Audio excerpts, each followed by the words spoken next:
Followed by the Taj Mahal.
I think that she's a terrific person, so I wish them a lot of luck. And the World Solar Challenge, where university students from around the world race from Darwin to Adelaide in electric vehicles they've designed, is nearing the finish line. Coming up, SEN Sport. Daniel Rioli is back for the Suns, part of 3 changes for the Gold Coast who take on the Bombers tonight. Jaden Laverde and Sam Durham returned for Essendon. Zach Johnson dropped and Jake Gresham is out for personal reasons. And at the US Open, Aussies Maya Joint and Alexi Poprin are both through to the second round. Alex de Minaur and Chris O'Connell face each other this morning.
Stowe Storage, Caulfield Spring Opener, Saturday the 30th of August. $20 tickets at Ticketek.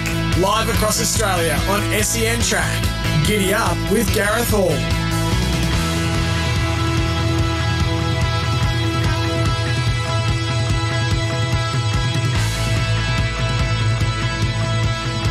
Good morning, this is Giddy Up with Gareth Hall on this Wednesday. It's the 27th of August. A big hello to you wherever you may be listening on your local SEN track dial or the SEN app. Wednesday, it's a massive show. The champ Damien Lane, the Hall of Famer, will join us from the top.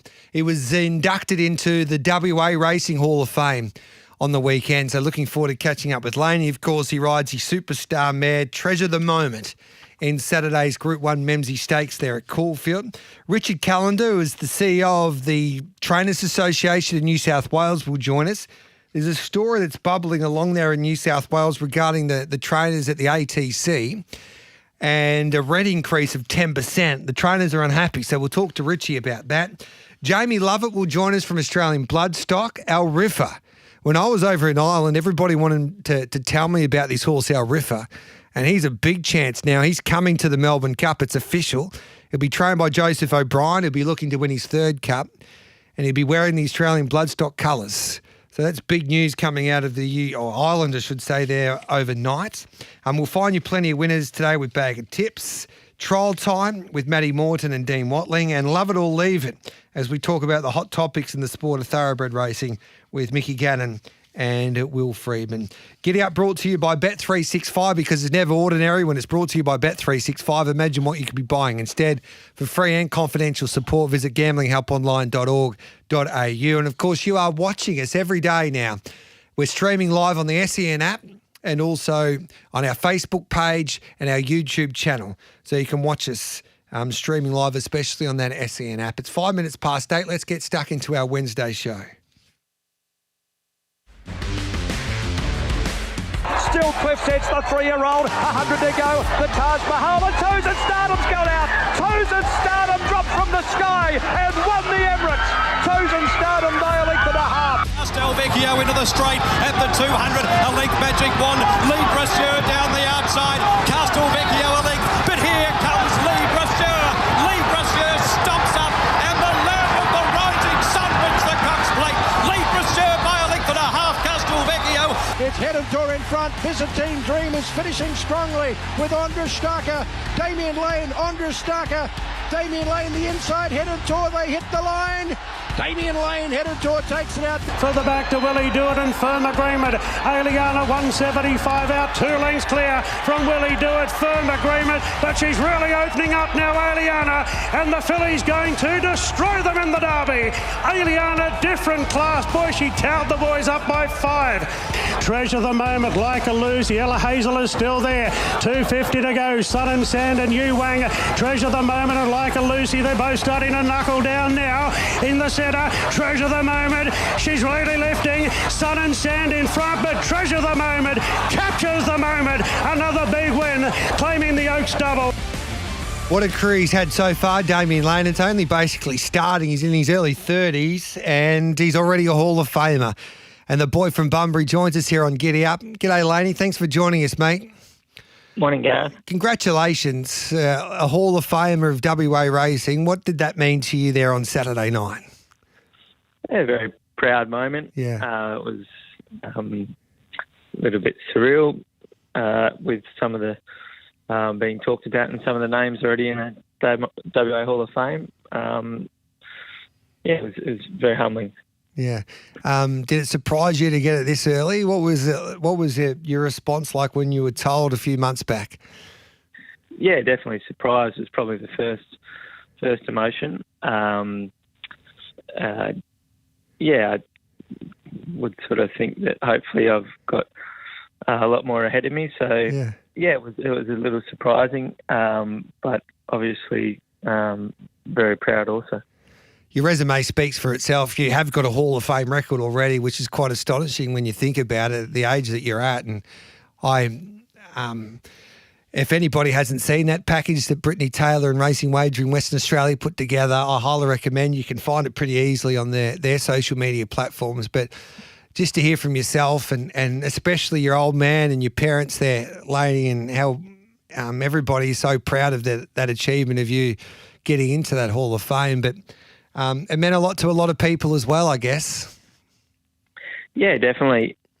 There's, a lot of the people that help you along the way and make a lot of sacrifice to help you, to help me and to help my closer family. So it's felt like a little bit of recognition for everyone, I guess. So, it was a very special moment. I think, family was just proud more than anything. Not that anyone needs any recognition. It was just that I guess everyone was proud of what we've all achieved, really, because it's not just me. It's a team effort. So to do what you've been able to do, you had to make that brave move from WA and come to Victoria. Do you remember the time that really, the day that you sat down with probably your old man and your mum and you thought, well, I need to make that move now to the eastern states? I remember it vaguely. It was just, I was just stuck in a bit of a rut. I felt like I was, rut's probably not the right word, but I was stuck not gaining any momentum. Felt like I was riding well. I was not getting many opportunities. It always seemed to be an apprentice that was going better than me, and I felt like I needed to do more or I needed more opportunities. And the conversation sort of went like, if you're going to improve and learn more, you might as well do it where the best are, so you can see the best jockeys and learn off them and other better trainers. And so we decided that Melbourne was that place, and I'll be forever grateful for biting the bullet and making the move. Was there a turning point in your career where you thought, when you got here, that when you arrived in Victoria, that you feel that you belong, that you could actually do what you've been able to achieve? I guess the question I want to ask, when did you start believing that you could do what you've been able to do? It's probably not a straightforward answer. It's just there was probably moments along the way that gave me confidence and made me feel like I could definitely do better. Whether I ever felt like I was going to get to right to the top level like I have. I probably not. I always aspired to get there, but there was just moments along the way. Probably when I started riding a bit for Darren Weir, I sort of thought that I could make a case for myself or make a living at least, and then started riding some bigger winners and thought, I could be a metropolitan jockey, and just steps along the way, and all of a sudden I was riding in big races regularly, and there probably wasn't one moment, but several moments that just give me confidence that I could take the next step. Yeah. Not that there was ever one giant leap, but probably many moments on the way, really. I guess it's a great message for anybody out there. You don't have to be a jockey, but there's been a couple of jockeys in WA like yourself and Mark Sarah that probably didn't, like you've since you made that move and you took that leap, you become the jockeys that you are today. You wouldn't have happened, I guess, if you stayed in WA. No, not a chance. No. And I wasn't, like I said, I wasn't even the best apprentice there at the time. So, I don't know, I might not even still be riding. But just that ability to learn, I think Melbourne's great. Like every day, if you want to work, you can go to the races every day, and there's just great jockeys riding at every meeting, so there's always someone there to learn off, someone with great experience. And I think that was just a part of the attraction and being young and just wanting to sponge as much as I could off those around me. And, just went from there. And it looks like, and it sounds like now, and watching you there perform, especially over the last 12 months, is that you've never been more settled and better in a way, Laney, when it comes to getting the job done on the track. Yeah, I like to think so. Yeah. Very settled off the track, very settled on the track, and just continuing to do my best to strive to be the best. I think when I just spoke about learning in Melbourne, it just as you get through the riding ranks and ride at different carnivals like I do, you get the luxury of then riding in Hong Kong against different jockeys, and then you go to other carnivals and ride against Ryan Moore, and so you just are able to keep watching and improving. And I've been very fortunate that I've been to Japan, and these sort of stints have just seemed to be able to help me along the way, and hopefully I can continue to improve and get better. It's an exciting time of year. We've got the first Group 1 in Melbourne. We had the Winch Stakes there last week, and I watched you at the trials there recently in Sydney, jumping aboard a few nice gallopers, and obviously there's plenty happening at this time of the year, Laney. How's your spring looking? Yeah, it's the most exciting time of the year for the participants. It's really starting to heat up. The good horses are back in work, and looking forward to the first Group 1 in Melbourne this weekend. My spring's looking positive at this stage, I'd say. Treasure of the moment is the flag bearer. She's running Saturday. She seems to be going well, so has to take a step up to open age, weight for age, obviously, but she seems in good order, so she's going to get a chance. Couple of younger horses on the rise. Hopefully they need to take a step up, like Magore on Saturday. But looking positive at the moment. Treasure of the moment, Josh Rodder from the Melbourne Racing Club, who joins us from time to time. He's said that she looked unbelievable there yesterday morning, and you've seen her a couple of times already this preparation, Laney. 1,400 metres in a Memsey. We've seen her sprint well fresh before. How do you feel going into this race? Can she win it first up? She's going to be a great chance. Yeah. Like I said, you're just not really sure. Like coming out of 3-year-old company into the open, into the play with the big boys and girls. But what I can say is that she's really fresh. She's well. She's very sharp. I was quite surprised actually at how sharp she's come back. Filly coming off a 2 Oaks preparations, you would be definitely forgive her for coming back a little more dour, but she's actually gone the other way. She's definitely sharpened up, and her trials have been great. So she gets her chance anyway. I think that the 1,400 is going to be no problem. She's with how sharp she's been, so she gets her chance to compete well, and very much excited and looking forward to seeing where she fits in. So you like everyone in a way that we saw with Aliana there on Saturday in the Winx. Like, she had a wonderful 3-year-old year, especially in the autumn, and then she proved that she's made the next step, giving Via Sistina a fright in the Winx Stakes, and you've had that association with her. But so Treasure of the Moment gets her chance on Saturday. Do you get a gut feel when you work them to think, oh, well, she's ready to take that next step, or are you like everybody else that you just got to wait and see if they're ready to do it? I think they can feel ready and then not necessarily go on with it. So you still need to wait and see race day. I trialled Aliana myself, actually, most previous trial, and she went great. And she felt in very good order as well. But it was a wet track, so I didn't let her off the bridle. And you're really not sure until race day pressure. But, at the moment, indications are she's going well. And hopefully, I think her and Aliana are probably two that are capable of going up a level. Can you talk to Chris and Star Thoroughbreds to work out a plan where these two horses don't have to clash? Yeah, unfortunately, I think most of them will clash coming up.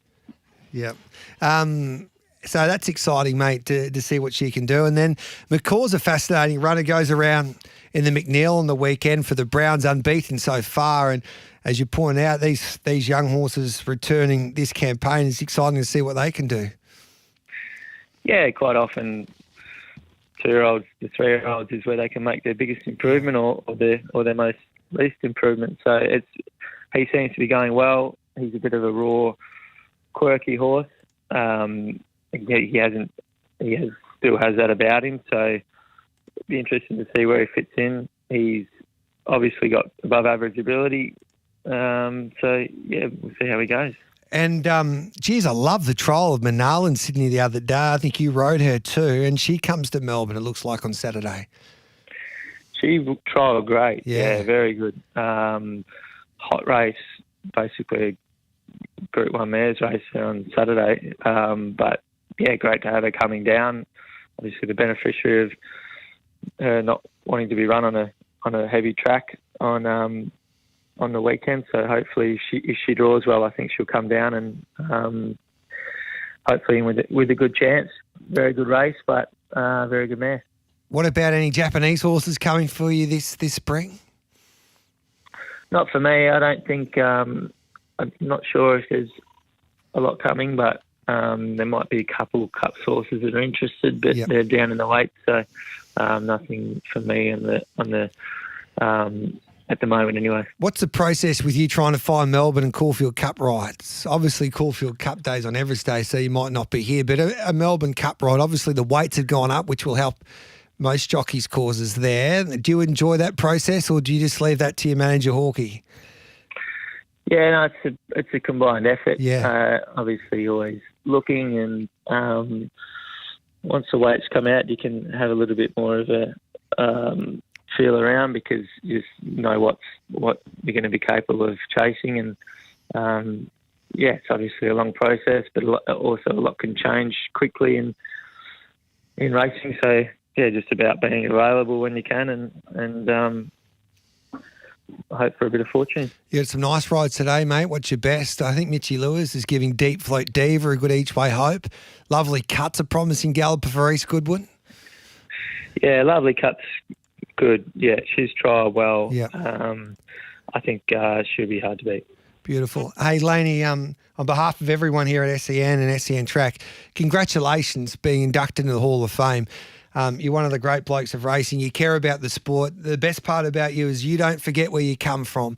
And I know a lot of people in WA were so proud to see you achieve that award there and being inducted to that Hall of Fame. You deserve it, mate. And the best part about it, it's only the start. So look out for the second half of your career. Well done, mate, and good luck for the spring, especially kicking off on Saturday with the mare. Thank you, Gareth. Appreciate that, mate. There's Damien Lane. What a star he is on and off the track. And I've known Laney for a little while, and I'll give you a couple of stories about D Lane. So he won a golden slipper with the Godolphin filly, and that night he won that day he won the Golden Slipper. I think his great mate Ryan Hill had his engagement party, or might have been his wedding. Could have been his wedding, Hilly.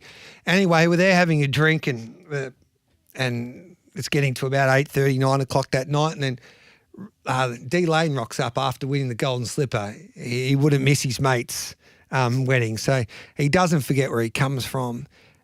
He helps a lot of people out as well. A lot of the younger people go to Laney for advice.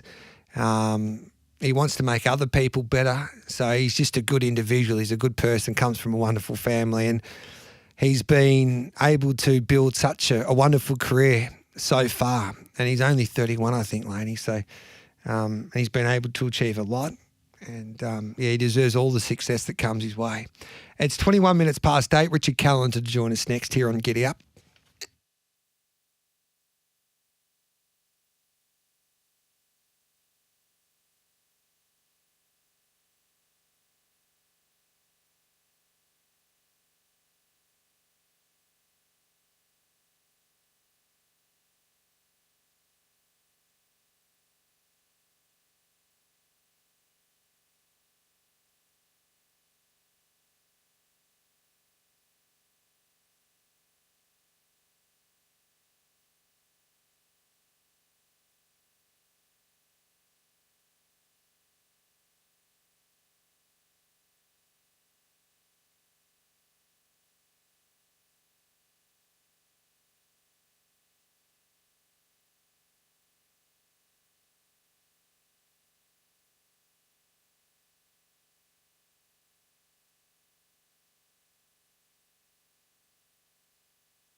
Storage Caulfield Spring Opener, Saturday the 30th of August. $20 tickets at Ticketek.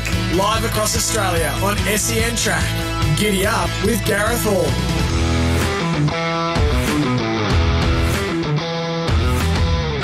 Welcome back to Giddy Up with Gareth Hall. Great to have your company on this Wednesday morning. All thanks to Bet365. It's never ordinary when it's brought to you by Bet365. Imagine what you could be buying instead for free and confidential support. Visit gamblinghelponline.org.au. Richie Callender, the CEO of the Trainers Association in New South Wales, here will join me. There's a news story there by Adam Dobbin on RaceNet regarding the New South Wales Trainers Association has vowed to take stern action if the Australian Turf Club sees through its plans to increase stable rent by 10%. And then we'll catch up straight after Richard with Australian Bloodstock's number one man, Jamie Lovett, after they purchased Al Riffa, an Irish stayer trained by Joseph O'Brien, that's now the strong favourite for the Melbourne Cup because he has been confirmed for our great race on that first Tuesday in November. So let's take the news. We'll come back with Richard Callender next.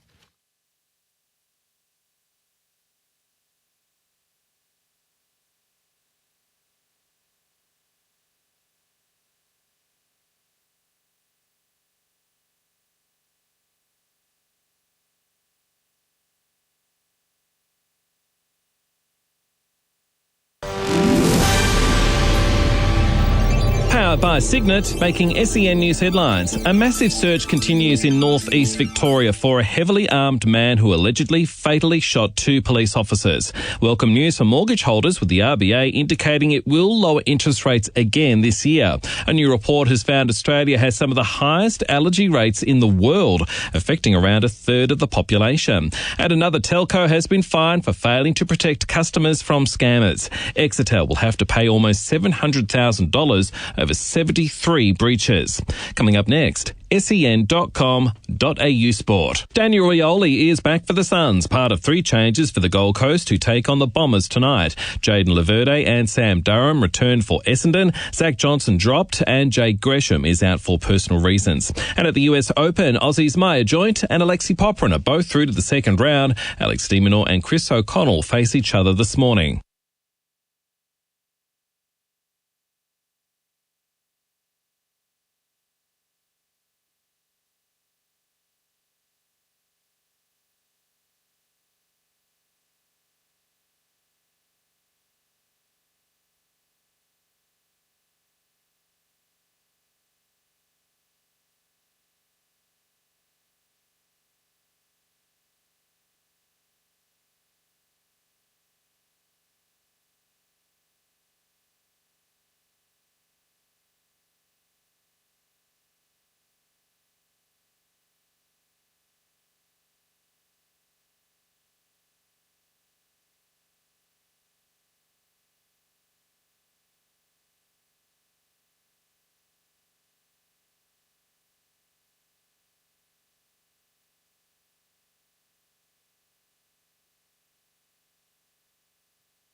Melbourne Racing Club members, renew your membership before September 1 to save on early bird. Live across Australia on SEN Track. Giddy Up with Gareth Hall.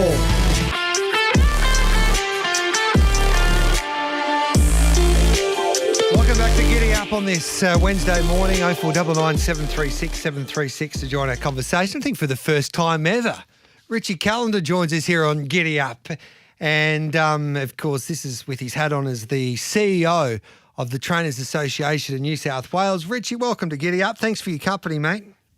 Thank you, mate. Thank you, Gareth. Good morning, everybody. And, I didn't know you got the number one producer in Australia down there. Louis boy. Yes. Oh, Louis boy. Louis. Oh, he's fly. He's playing football back at Geelong. And Louis Clifton we're talking about. He spent some time. You would have worked with him at Sky Racing. And, geez, he settled in beautifully, Richie. He used to tell me he was a better player than Tom Papley and all of them put together. But anyway. What about the news that I read the other day? Adam Dobbin put this on RaceNet and it reads, the New South Wales Trainers Association has vowed to take stern action if the Australian Turf Club sees through its plans to increase stable rent by 10%. Is it going ahead, Richie? Well, look, first of all, the disappointing part, Gareth, was that the price hike was announced to the trainers only on Monday. Okay. And going to effect on the 1st of September, which is next Monday. Any business, what my trainers do and what your trainers in Victoria do is we outlay our forecast. We work out what's going to happen. That's in May. You do forecast for the next financial or the next racing season. So then we work out and we notify our owners. We notify everyone this is what's going to happen. To just impose it at such a late notice, we all understand, the trainers fully appreciate that costs of living and everything's gone up. But the total disregard to have such a late notice was most disappointing. And the secretive part of it, not informing the trainers and giving us ample time to respond or even have discussion. There's been no consultation whatsoever, and that's been the disappointing part. We wrote to the CEO immediately. We have not got a response. I can tell you that we then have wrote to the chairman and the vice chairman yesterday, and we await their response. I've spoken to the vice chairman, the vice chair of the ATC, Caroline Searcy, yesterday. She's told me that the board are well aware of our concerns, and we await a response today. But just disappointing. We understand CPI. We understand everyone's gone up. Vets have gone up. Track staff's gone up. But I don't think the ATC appreciates, the trainers carry such a massive financial burden of the industry. Insurances have gone through the roof, workers' compensation, and I know Victorian trainers are facing that as well. It's huge. Whether it be public liability, personal accident insurance, everything's going up. We appreciate that. But just to have the late notice of it without any genuine consultation has been the disappointing part from our perspective with the ATC. Being an owner to a few horses, you get to understand all of these costs that these trainers have to carry. And I think it's the biggest issue in racing in a way. There's a few issues, but the sustainability of owners having horses, Richie. No doubt in the world, Gareth. You'd like I would. I remember 20 years ago getting the share, for 10% of a horse. Like you own 10% now. Like you've got to be living at two rate. Yes.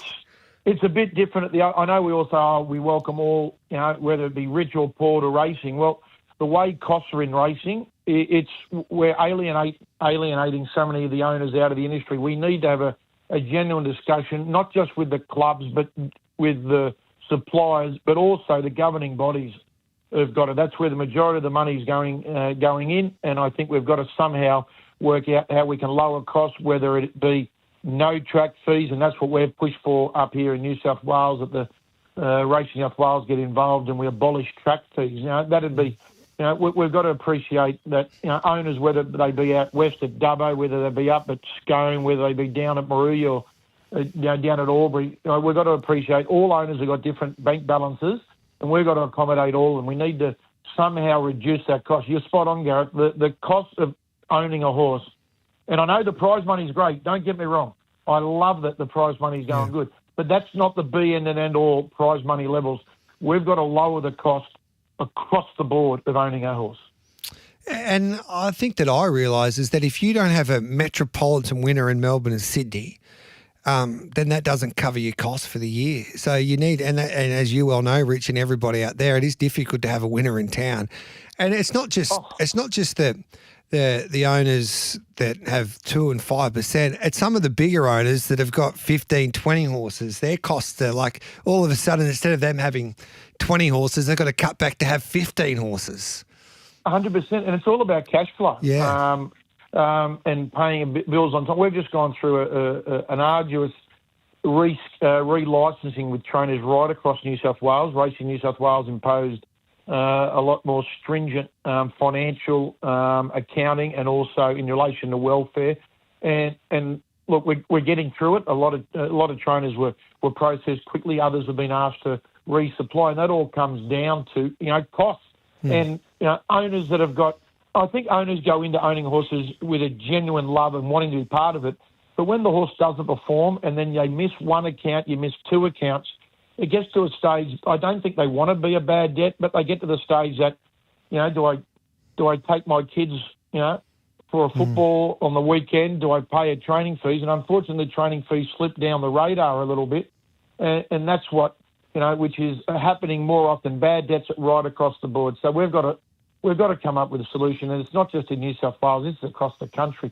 Bad debts, the cost of owning a horse is just out of control. I think and look, I know I'm speaking from the trainer's perspective, but I know a lot of people think out there every trainer's earning millions and all that.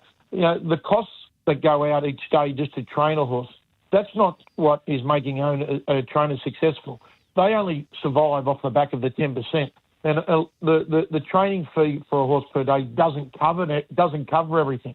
It's, trainers have got to be successful for them to survive. And, we're losing trainers, and trainers are finding it, like owners, unsustainable at the moment. So we've got to have a real big think tank right across the country, how to lower the costs right down, not just a little bit off the top. We've got to lower the costs right across the board to make sure we not just keep owners, but attract more owners into the sport. There's a few solutions, I think, and I've got horses like with the standard breds and the thoroughbreds, and the standard breds are a lot less than the thoroughbreds. But that's an argument for a different day. But is there a situation as well, Richie, that trainers need to have a look at how they can run a business and run a business better?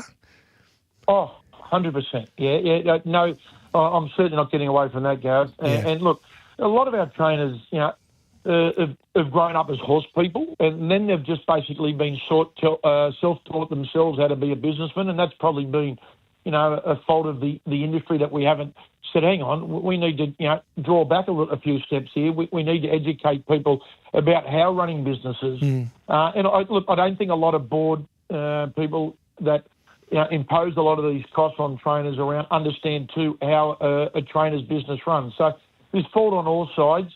But maybe this is the catalyst, particularly for our Sydney-based trainers, when these costs were just, these costs for the ATC, they should have been forecast in May. Yeah. To forecast it 1 week out.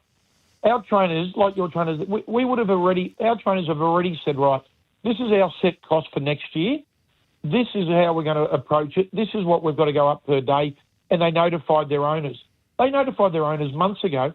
And now we can't go back to our owners and say, listen, we've got to go again because the ATC hasn't done their proper forecasting and have been laxed in their business.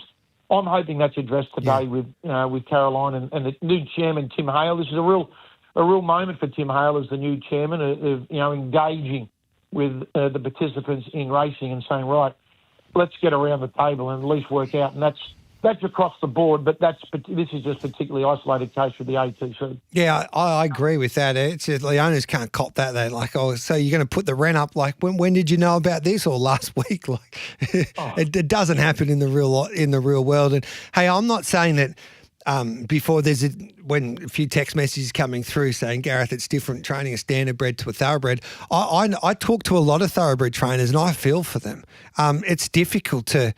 Like as you point out, Rich, they're not making money on trainers' fees. They got to weigh up their 10%. And then there's a few text messages coming through about they get you on the transport and all that. But it's a situation as when I was having a chat to Aidan O'Brien in Ireland, and he says he's the 1% basically of trainers that make money. Not many trainers make money. They do it for the love of it.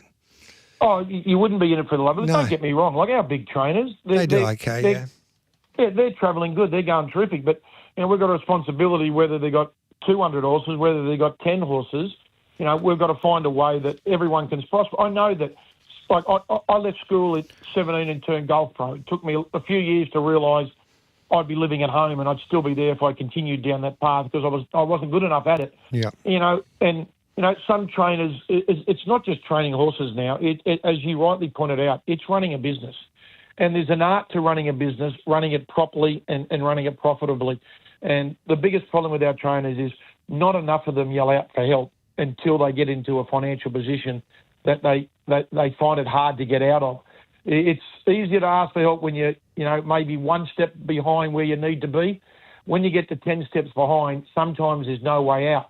So that's why, we've got to encourage trainers, as you rightly pointed out, if you're struggling with how to run a business, come and ask for support, come and ask for help, and then we can try and work out a pattern forward. But that's the same for owners. If you're falling behind on an account, get straight in contact. I've been there. I've had bad debts with financial institutions when I was 17, 18, 19, 20. With a credit card, they expected you to pay it back. I didn't understand that was how it worked. And you're just hoping that a miracle happens that you back the last 4 winners and you can pay it all off. That's how I grew up. with a late mate of mine, Nick Robin, who was one of the hosts of Sky, and Greg Radley. We all lived together. Yeah. And we survived trying to back the last winner, and we got a bad rap as paying rent because we just had a bad run on the punt. Yeah. You think back, you wish I could educate, in that regard. So you've got to try and manage debts, trainers, owners, the forefront, but those that are not understanding what bills and how hard it is to manage books for a trainer at the moment, I think are making decisions without that appreciation. We've run out of time, Rich. Who's the horse that you need to be following in the spring? Karinska. Okay. In the Flight Stakes. Yes. All right then. Did Chris Waller talk to Peter V'landys yet or not? No, I think they're at longer. Look, I thought it was great that Chris had his opinion. Sensational. And I think he needs to speak up a lot more as well. Because as Wayne 100%. Hawke said on this show the other day, is that he because of who he is and where he stands in the game as our best trainer, that he needs to stand up and people listen when he speaks. Yeah, look, I was, and yet the umpire's decision was we raced on, and it was the right decision last Saturday. But if we start taking notice of people throwing bars because Chris had an opinion or Wayne's got an opinion, I write my column each week in Racing, and I come on. These are my opinions. Like you get on every morning, Gareth. The people listen to you is because you have an opinion. If you paint everything as rosy, you'll quickly lose your audience. And I think everybody has an opinion. You might disagree or agree, but Chris Waller, it's coming from a good place, what he believes in, and he loves the game. And I don't think he was saying, well, the meeting shouldn't go out. I think more of the argument was that there's too much racing at our best tracks in winter. And he makes a very good point. Maybe go to Newcastle in winter. Yep. Why not? It's and the best. Be addressed. Yeah. And I want, as Chris said, we should be having a few Saturday city meetings at Canterbury and Warwick Farm, and then we can move the midweeks a little bit out of town. Yes, we are a control-based industry based off wagering. That's what we've got to do. But, we might have to take a hit there in those few months, but we then get the reward on great services. If the Missile Stakes, Gareth, hadn't have been abandoned 2 weeks ago, I don't think Randwick would have played any near as good as it did last Saturday if we had that meeting 2 weeks prior. Yeah, correct. We can always get better and obviously learn, and hopefully this is a situation everyone can sit down, have a chat around a table, and we can work out a better solution. But at least we're having the conversation. Rich, hey, we appreciate your time as always here on Giddy Up. Well, this is the first, and we'll catch up again down the track, mate. No problems. Keep Louis intact. Yeah, mate. we'll Have see. a great week. There's Richie Callender. Jamie Lovett from Australian Bloodstock. They've purchased now the Melbourne Cup favourite. He will join me next.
Sportsbet Caulfield Cup Carnival, October 11 to 18. Pre-sale tickets from just $30.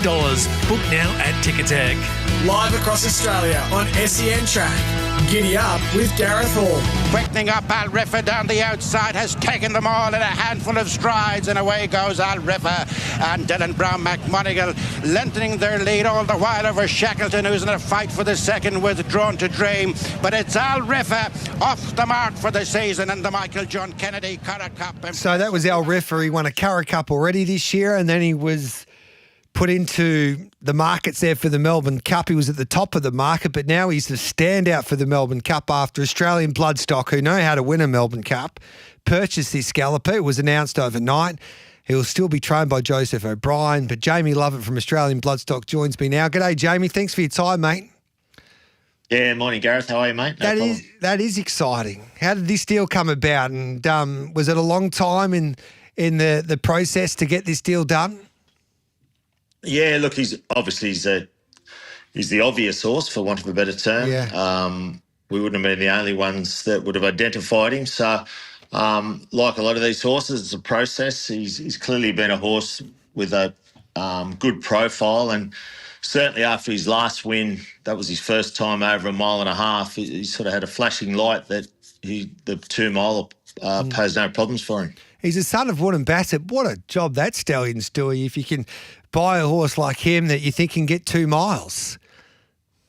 Yeah, it's an interesting one. He's by Wootton Bassett out of a Galileo mare. So you'd like to think that when he's racing, and he's still a colt, so when his racing days are over, you'd suggest there'd be some sort of commercial appeal for him, more than likely a national hunt farm back in Europe. So it's another angle to the horse. So what do you do with him now? Look, he'll come down on the second shipment. He'll have one more run, talking to Joseph O'Brien overnight. He'll have one more run, which is a sort of a traditional path in the Irish St Leger. Yep. So that is the weekend of the 14th, Gus. So obviously with the Ballydoyle arrangement, they quarantine in Ireland, so it works perfectly. So he'll have one last race start in Europe, and then he'll come down for the Cup. Yeah. So did you have to fight off, as you just point out, you had to fight off a few other people wanting to buy him. Is these deals, have you been able to syndicate him already? Yeah, no, look, I mean, to be brutally honest with you, we've got some very good support for some connections that basically, I guess they tasked us with finding them the right horse. They wanted a horse that obviously not just to run in the Melbourne Cup, but to win a Melbourne Cup. So the majority of the horse is actually owned by some expats in Europe and Dubai. Okay. So we were sort of, you get a lot more confidence when you can go in boots and all, knowing that you had that support. So, and then some local owners that have Australian based that have also come into the horse. So it's a fairly diverse ownership group. I've got a few more questions for you, mate. I've got to take a quick break and then I'll come back. I've got to ask you more about this horse, Al Riffer, and then Vauban as well, who's also at the top of the markets for the Melbourne Cup.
Stowe Storage, Caulfield's spring opener, Saturday the 30th of August. $20 tickets at Ticketek. Live across Australia on SEN Track. Giddy Up with Gareth Hall. This is Giddy Up. If you've got a question for Jamie Lovett, 0499 736 736, let us know. He might be like Lloyd Williams in this year's Melbourne Cup, or the Australian Bloodstock colours. They might have at least 3 horses, maybe more in this year's Melbourne Cup. So we'll ask Jamie straight after the 9 o'clock news. But they've purchased another galloper. I think it'll be trained by Kiramar Augustus. He's a German galloper. I've watched a few videos. In fact, I've got a friend that's got a little share in this galloper. He's got a terrific turn of foot. So they'll have Augustus, if he can get into the Cup, Vauban, who jumped out beautifully there the other day, and Al Riffa. So Jamie Lovett, send your text messages in 0499 736 736. They're out to try and win their 3rd Melbourne Cup this November. It's 9 o'clock in news time.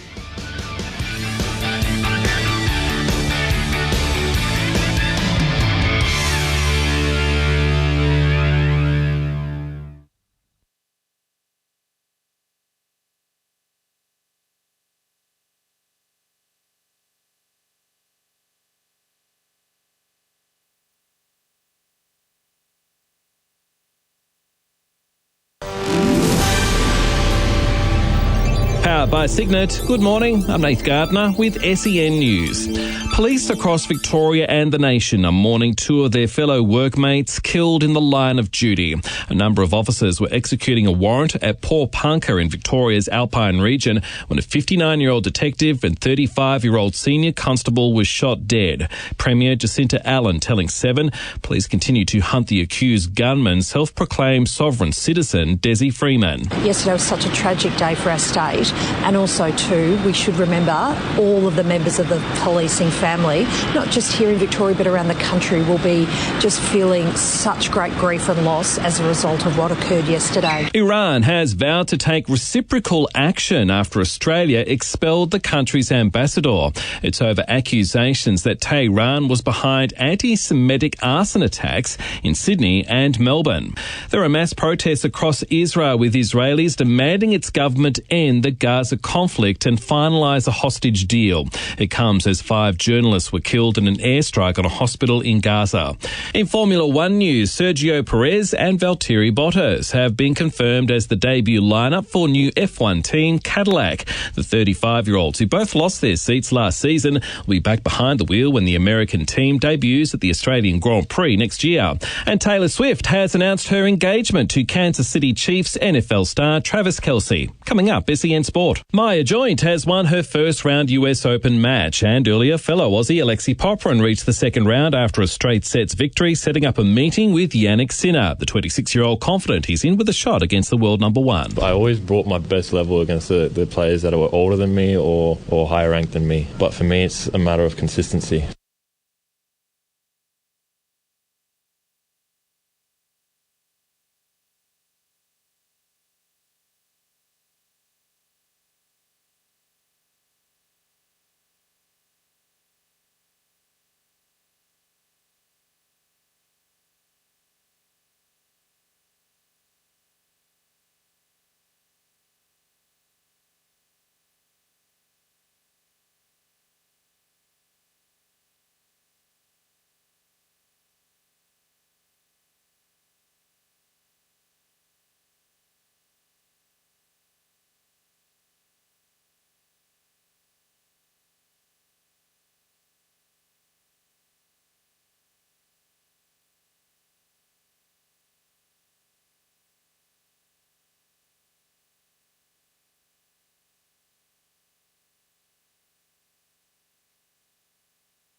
Racing Club members, renew your membership before September 1 to save on early bird.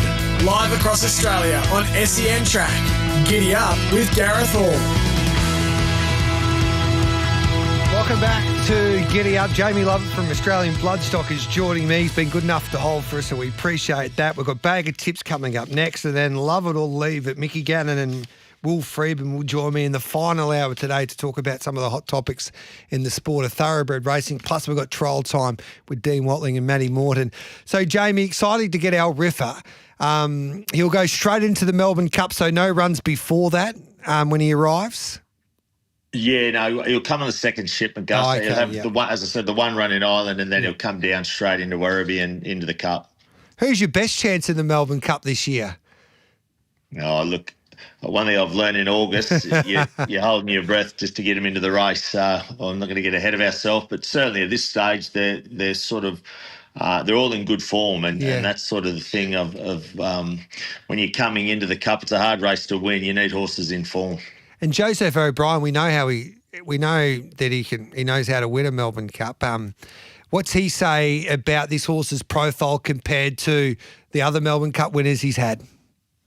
Yeah, certainly. Obviously, when you realise you've got a horse coming down that's going to carry plenty of weight in a handicap, you've got to have a good opinion of him. And I think looking at his most recent form, Garth, it suggests he's still on the up, this horse, and that seemed to be the sentiments that Joseph relayed. And from our point of view, he's a horse that just gives the owners opportunities to travel abroad with him. So the opportunity to go to Hong Kong and hopefully onto the Dubai World Cup meeting is something that's obviously great appeal to the ownership group. Beautiful. So you'll go back with Joseph after the Melbourne Cup?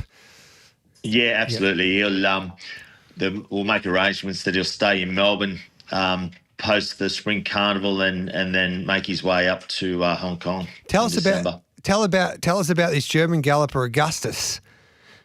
Yeah, look, he's an exciting horse. He comes out of a very, it's ironic. Germany's only a small pool of horses, but there's a race there on German Derby Day, the Hunter Prix. It's a race that, in more recent time, the likes of Lucas Cranach, Protectionist, Torsauta Tasso, a horse that went on to win the Arc. It's been a very good form race, and historically it's a race that the winner of that the form seems to hold up all around the world. So he won that in July, and he's a horse that I think he's still only lightly raced. He's a 4-year-old Northern Hemisphere, and he's a horse that'll come down. And I think he'll just keep improving next season under Kieran Maher's training. So we're really looking forward to getting him down. He'll come down on the second shipment as well. Will he get into the Melbourne Cup, or does he need to win? Absolutely. Yeah, historically, Group 2 winners, obviously depends on the weight scale, but I would suggest he'd be comfortably into the race, sort of with 54 and a half kilo. And does Vauban definitely go down the Melbourne Cup path? I believe so. Adrian Bott, as you said, with his most recent trials, they feel he's in a really good space. Been well documented. I guess he's doesn't help himself in the mounting yard, but by all reports, both Adrian and Gav done a lot of work with that horse just to try and get him to relax. And I think the longer he's here, Garth, the better that he will be. And that historically has been the way with a lot of these horses that we bring down from Europe. And he's showing all the signs that he's starting to adapt. And the way the stables relayed to me that he'll go to the Caulfield Cup. And then all things being well, the Melbourne Cup's always been what the ownership group purchased the horse for. History tells you it's harder to win a Melbourne Cup at the top of the weights compared to the Caulfield Cup. The Caulfield Cup might just be a beautiful race for him. Yeah, absolutely. And look, I've long held that view that they don't, but obviously Gold Trip changed my opinion of that. And I think if you've got the right horse and they bring those strong European form lines, sometimes I think even with top weight, if you look at where they fit in on a global stage, sometimes they're actually well in. Yes. So it's just class carries you a long way. And, I'm firm believer, and if they're a weight for age horse, and I've got a suspicion our Riffer, he'd show up in any weight for age race down here. So I think he profiles that way, as does Vauban. Any other horses that we don't know about that you might be getting ready for a Melbourne Cup, or is it just those three? No, look, I've got high hopes for a horse that we bought down last year, a horse called Royal Supremacy. He's won his last two for Kieran.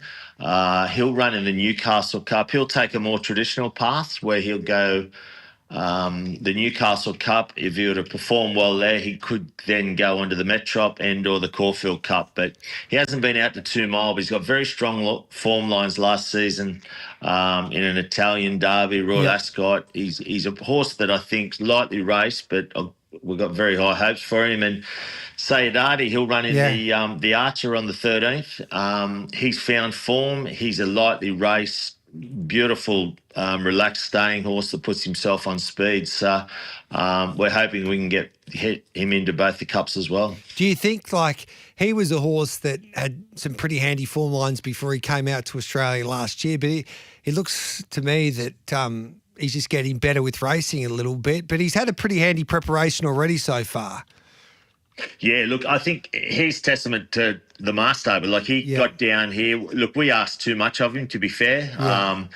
He arrived as a 3-year-old Northern Hemisphere. We dropped him into a Caulfield Cup and he just was above himself. He was still a colt at the time and it all went pear-shaped, but we castrated him, give him time, and then he's had that beautiful long season with Kieran. And he's, I think we're reaping the benefits now. I loved his couple of wins, and then I don't think the Valley probably particularly suited him. He sort of was caught wide, and to me he didn't look comfortable, but I wasn't disappointed in the run. I think we'll learn a lot more about him back to Flemington in the Archer, and I still feel he's a horse, Garth, that he still might be 6-12 months away himself. Like the autumn next year might be where he really reaches his mark, but he's an exciting horse. I mean, you remember he ran third at Goodwood behind Jan Bruegel, and he sort of went on to win Group 1s after that. So, your class, as I say, carries you a long way, and he's certainly got loads of that. Is it more difficult to sell a horse that you can buy for a Melbourne Cup than going to a yearling sale these days?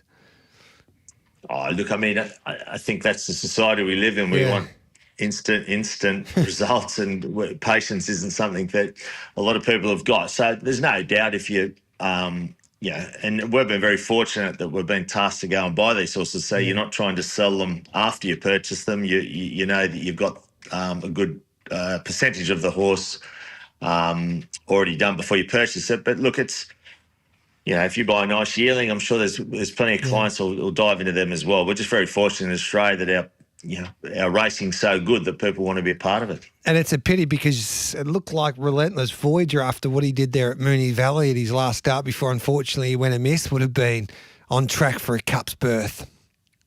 Yeah, ironically, he was always the horse that, all season we thought he was our Melbourne Cup horse. So it's quite ironic. But thankfully with him, Garth, it was on the very minor end. He's done a little checked ligament behind the knee, and I think over the years we've had 4 of those, and 3 of them with that injury have come out and performed at a higher level post-injury. So thankfully he'll live to fight another day, and he'll just miss the spring, but he'll be full steam ahead into the autumn and possibly the winter carnival, and hopefully we're talking about him this time next year. You've got your ear to the ground. Is there any other horses that are on the market that you think that you might not buy that might come for the Melbourne Cup? There was talk that maybe the favourite, Aidan O'Brien, I don't think Coolmore will send him out, but Scandinavian, if his purchase might come out. Have you heard anything there? Yeah, look, I mean, there's always discussion about those horses. That I find that the last dive will be when the noms come out, because you'll see the horses that they're wanting to sell in Europe. So they're very clever at making sure they enter them into our races and give everyone a look at them. But from our point of view, we're very comfortable with what we've purchased this season. And obviously there's some horses there that we bought down last year that are making their way through as well. So it's certainly I'm just looking at the markets actually. It's going to be a very good race this year. I mean, some of the horses that are in the market, obviously some won't come, but the ones that I know are confirmed to come down, there's going to be horses up the top of the weights. So some years we struggle to find a top weight. We certainly won't have that problem this year. Have you got a jockey? Is J-Mac or D Lane gave you a call yet? Who's that, mate? J-Mac or D Lane giving you a call yet? Look, I mean, if you've got a horse good enough that those sort of blokes want to get on them, then you know you're in a pretty good position. But look, given that we're only in August, those discussions will be had in time. What's one horse, just before we let you go, what's one horse that you think that might be good value there in the cup outside of yours that you know that's coming? Outside of mine? Yeah, because you've got Al Riffer and Vauban with Bet365, $9 and $11. So second and third favourite. So Dilius is in between them. But also, like I would imagine Scandinavian would be doubtful. When I was in Ireland, it didn't look like he might be coming, but that can change.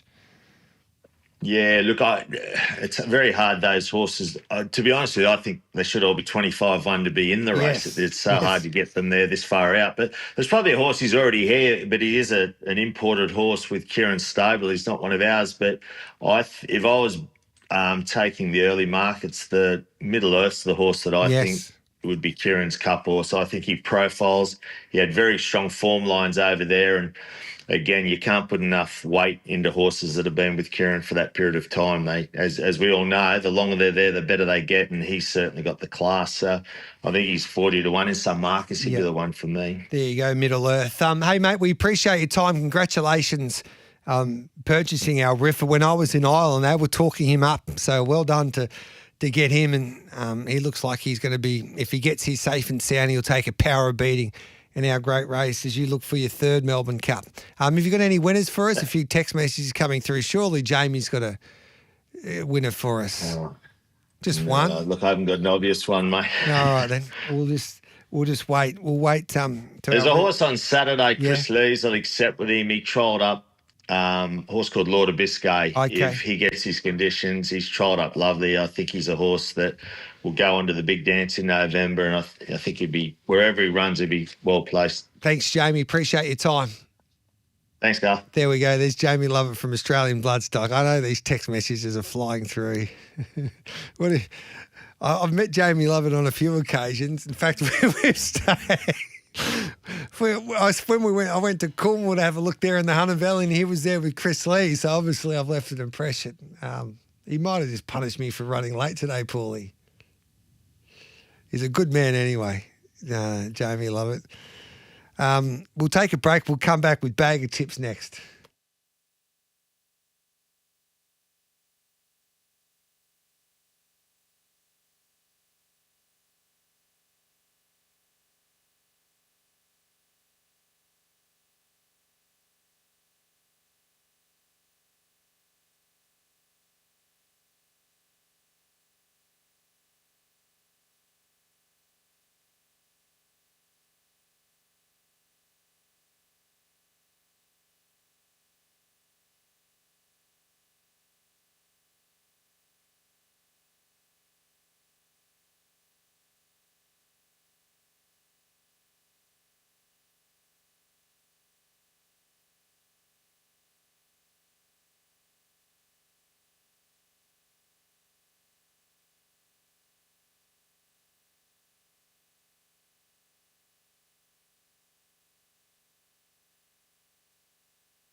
Caulfield comes alive with Group 1 racing at the SEN Caulfield Underwood Stakes. Tickets just $20 at Ticketek.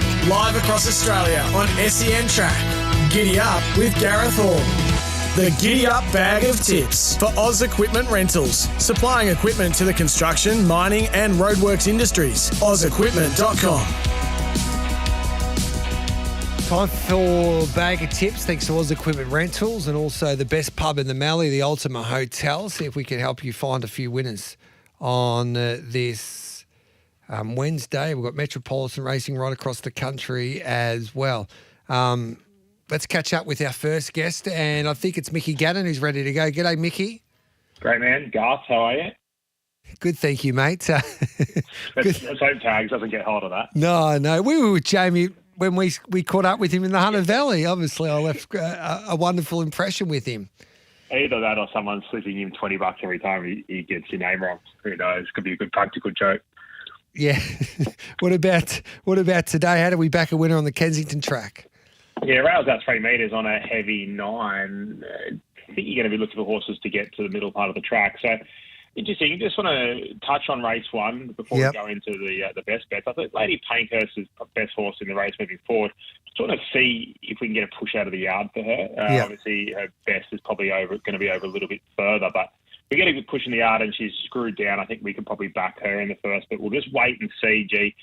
In regards to some bets we can have now, I think we can go to race 3, number 5, Grand Eagle. This horse put up some pretty good figures last time as a 2-year-old. Now has to come back as a 3-year-old and get the job done, but the booking of J-Mac, I suggest that's because Nash is suspended. You'd expect Nash to get back aboard this horse, but James was aboard today. The wide barrier is absolutely no concern. Allows the horse to get to the best part of the track, and he's a progressive type. He's 3-year-old caught by fun, and he just gets back off them, settles, and then rips home. I think it'd be a great setup for him today to do that. So race 3, number 5. Look, no spoils at the price, $1.95, but he marked close to $1.50 G. So I think he gets the job done. And then I'll take you to race 4. Looks a race in 2 between Bright Red and Convergent. 2 horses have sort of been going around on Saturdays. Convergent looks to have a bit more upside, but Bright Red, obviously J-Mac jumps aboard and you're paying that bit of J-Mac tax. And we weren't shocked to see Bright Red get the job done this time with James in the saddle. But Convergent is a horse that I just think has a fair amount of ability. Has been rattling home well. Gets 800 metres first time. Something about this horse, G, that stands out to me, and you're getting the right price to find out. I think he's up to probably listed to group level Convergent, and I think we might see the best of him today. So around that $4.20, I think we've got a bet in what's a very, very winnable benchmark 72 on a Wednesday. Beautiful. So Convergent, that's race 4, number 5 there, around $4.20 with Bet365. Thanks for your time as always, Mickey. We'll catch up with you a little later. Look forward to it. Thanks, mate. DanWatling.com joins us. G'day, Dino. Good morning, G. Welcome back. Thanks, mate. How are you going? How's your football travelling at the moment? Football's not too good, G. Last game this weekend, no finals for us, but it's been a bit of fun, G. You know how it goes. On to spring carnival now. That's where the attention turns. So keen to rip in the spring. Another disappointing year. You're not getting the best out of your ability. We might have to change trainers for you, I reckon, Dino. Put me on English Digital, G. Yes. Where do we start with your place? Yeah, tricky little meeting. Ken's obviously heavy 9, rails out 3 metres. Probably looking for horses land up on speed. I think you need a bigger field to get to those sort of superior outside lanes. We're going to kick off, G. I think race 1, number 3, Maquisa, is ready to win. Barriers have probably cost this filly a win over the last couple of weeks. Last start was a forgive run. Gets 2 positives today. Gets James Gold on the saddle and not a whole lot of speed from gate 5. So deep into the prep, I think they pushed the button early. I do respect Lady Pankhurst, but it's a little bit of an ask first up, heavy depth. Thought the trials have been only okay, so happy to take her on. I think race 1, number 3, Maquisa can kick us off, G. We move to race 2, number 4, Johnny. Impressive first up winner, and then comes to a really high rating second up race there at Wyong. Just got nabbed late by Shervington, which was a really impressive run. So third up now, race fitness and most importantly, G handles the wet deck. So I think we go back-to-back race 2, number 4, Johnny. And we round out the plays. Race 5, number 5 at La Roja. G, this is an easier contest than that mare faced last start. So she's in form. She's third up. So is Peter Snowden. So is Kieran McAvoy. Love the inside draw. She'll position up just beyond the leaders. I think that we can go 3 from 3 today. Race 5, number 5, Laura Roger. Love the Kensington. Love the confidence. We'll catch up with you with trial time in just a moment, Dino. Looking forward to it, G. Mitchy Lewis joins us now. He's done the form for us at Sandown and also at Gawler today. G'day, Mitchy boy. Good morning, G. How are you this morning? Good, thank you, mate. Where do we start with your place? We'll go to Sandown first of all. Sandown, yep. So a bit similar tack to yesterday, a little bit of value around. I'm hopeful. So race 2, I like the 8, Pure Passion. This is a horse resuming off some handy trials. We saw her be competitive placing and listed in Group 3 levels. So Blake Shin barrier 1. I think the horse will be in a positive position in a race that doesn't appear to have a huge amount of speed. So I like the chances of Pure Passion there early in the card. Beautiful, Pure Passion. And there was a little bit of rain around Melbourne last night, especially where I was in South Melbourne, but we're on a good 4 at Sandown today, so the rain mustn't have hit. The rail's out 6 metres the entire circuit. Yeah, hillside track 2G, so you would expect everybody gets a good run at them. Moving on, another one here I'll add from yesterday. In race 3G, pretty good little race, I thought. A lot of money came for the 6, Jenny Anydots, since we spoke yesterday, and look, I know the horse is going to be better suited over some ground, but I think there's a bettable price on Lovely Cut now. She come through some Group 1, competitive there in the 1,000 guineas, only less than 3 lengths off the winners. She went through that sort of group, prep, resuming here in a BM70. Like I said, 1,000 metres probably isn't her go, but I just wonder if class comes through and now, the way it's tracking, we might even get $4 for her. So I think that's a bettable price, just and hopeful that the horse's class shines through. Yeah, Damien Lane joined me this morning. He gave that horse a lovely push. It's trialled nicely. Reece Goodwood's a good trainer. And I think a few of our mates are in that race. Lovely Cut. Just having a look. I think Tommy Haylock. Are the Haylocks in that horse? Yeah. Yes, I believe he is. So yeah. I should have sent him a text and found out. But like I said, I think the horse will have improvement to come. But just with the money for the other one, there's enough there for me to want to have a little look and find out. I'll just give Tommy Haylock a ring now as I talk to you. What else have you got for us? Look, in race 8, I got this wrong yesterday, G. I thought we'd get a little bit of drift on Deep Float Diva, but they keep coming for the horse, and I'm still happy to stick. The more I dove into it, I think it's a high-pressure race. Tompkins obviously got some really good ratings from last prep, but it's a horse that likes to race on speed, and then I can list you off horses like the 14 Holm, 2 Calder Glory, even the 1 Sherzhov. I think it's going to be a high-pressure race. And I think on the hillside, that's going to give Deep Float Diva a really good position in run. So barrier 4, Damien Lane on. I still think this horse with a little bit of extra fitness is well placed. Tommy didn't answer his phone, so we can't get the late mail there for his mare in that 3rd race. But I like that push too for Deep Float Diva for the Jollies. So you're playing in races 2, 3 and 8. Correct, yeah. They're all sort of, at this stage, hopefully we think they can all start with a 4G, so that's hopefully a bit of value for the punters. So that's race 2, number 8, Pure Passion. Lovely Cut is race 3, number 2, and then race 8, horse number 11, Deep Float Diva. You were keen at Gawler as well. What do you got there for us, mate? Yep, so we'll add one in here. Race 4, horse number 1, Perfect Line for the Jollies. This horse has been up and around in the metro level races. 2 starts back really good on a heavy track. Just maybe got held up a little bit off a wide run. And a similar sort of story last start. This is a drop in grade back to the midweekers. Maps well, light in the weights after Caitlin Munro's claim. So I think it sets up for Perfect Line. She does continue to drift, but he does, I should say, sorry. But I'm happy to stick with him. I think with the right run, he goes close. And then the best bet there, G, race 7, horse number 4, Mons Eagle. So this did open up as our each-way play. But there was a big scratching this morning. Travis Dowdle's Break the Taboo, the 5 comes out. I thought they were the 2 horses in the race. So Mons Eagle for me now clearly gets there as the best bet. Fitter 3rd up, has won 2 from 6 3rd up and goes well at Gawler. So going to map to be prominent in the run where I think you'll want to be. So Mons Eagle, I'm pretty keen there. Yeah, so that's race 7, number 4. Good on you, Mitchy boy. We appreciate your help as always. Good luck. Thank you, mate. Good luck to everyone. I reckon we'll make Lovely Cut our Bet365 boost horse today.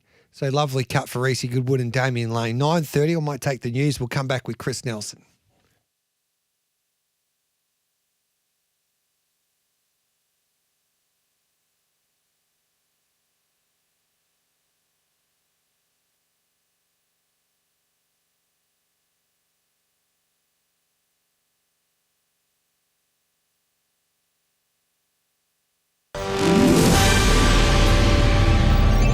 right by Signet, making SEN News headlines. A massive search continues in northeast Victoria for a heavily armed man who allegedly fatally shot 2 police officers.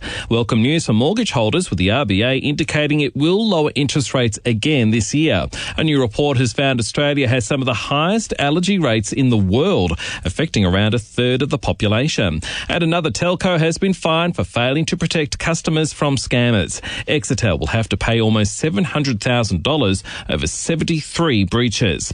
Coming up next, sen.com.au sport. Maya Joint has won her first round US Open match, and earlier fellow Aussie Alexi Popyrin reached the second round after a straight sets victory, setting up a meeting with Yannick Sinner. The 26-year-old confident he's in with a shot against the world number one. I always brought my best level against the players that were older than me or higher ranked than me. But for me, it's a matter of consistency.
Stowe Storage, Caulfield's Spring Opener, Saturday the 30th of August.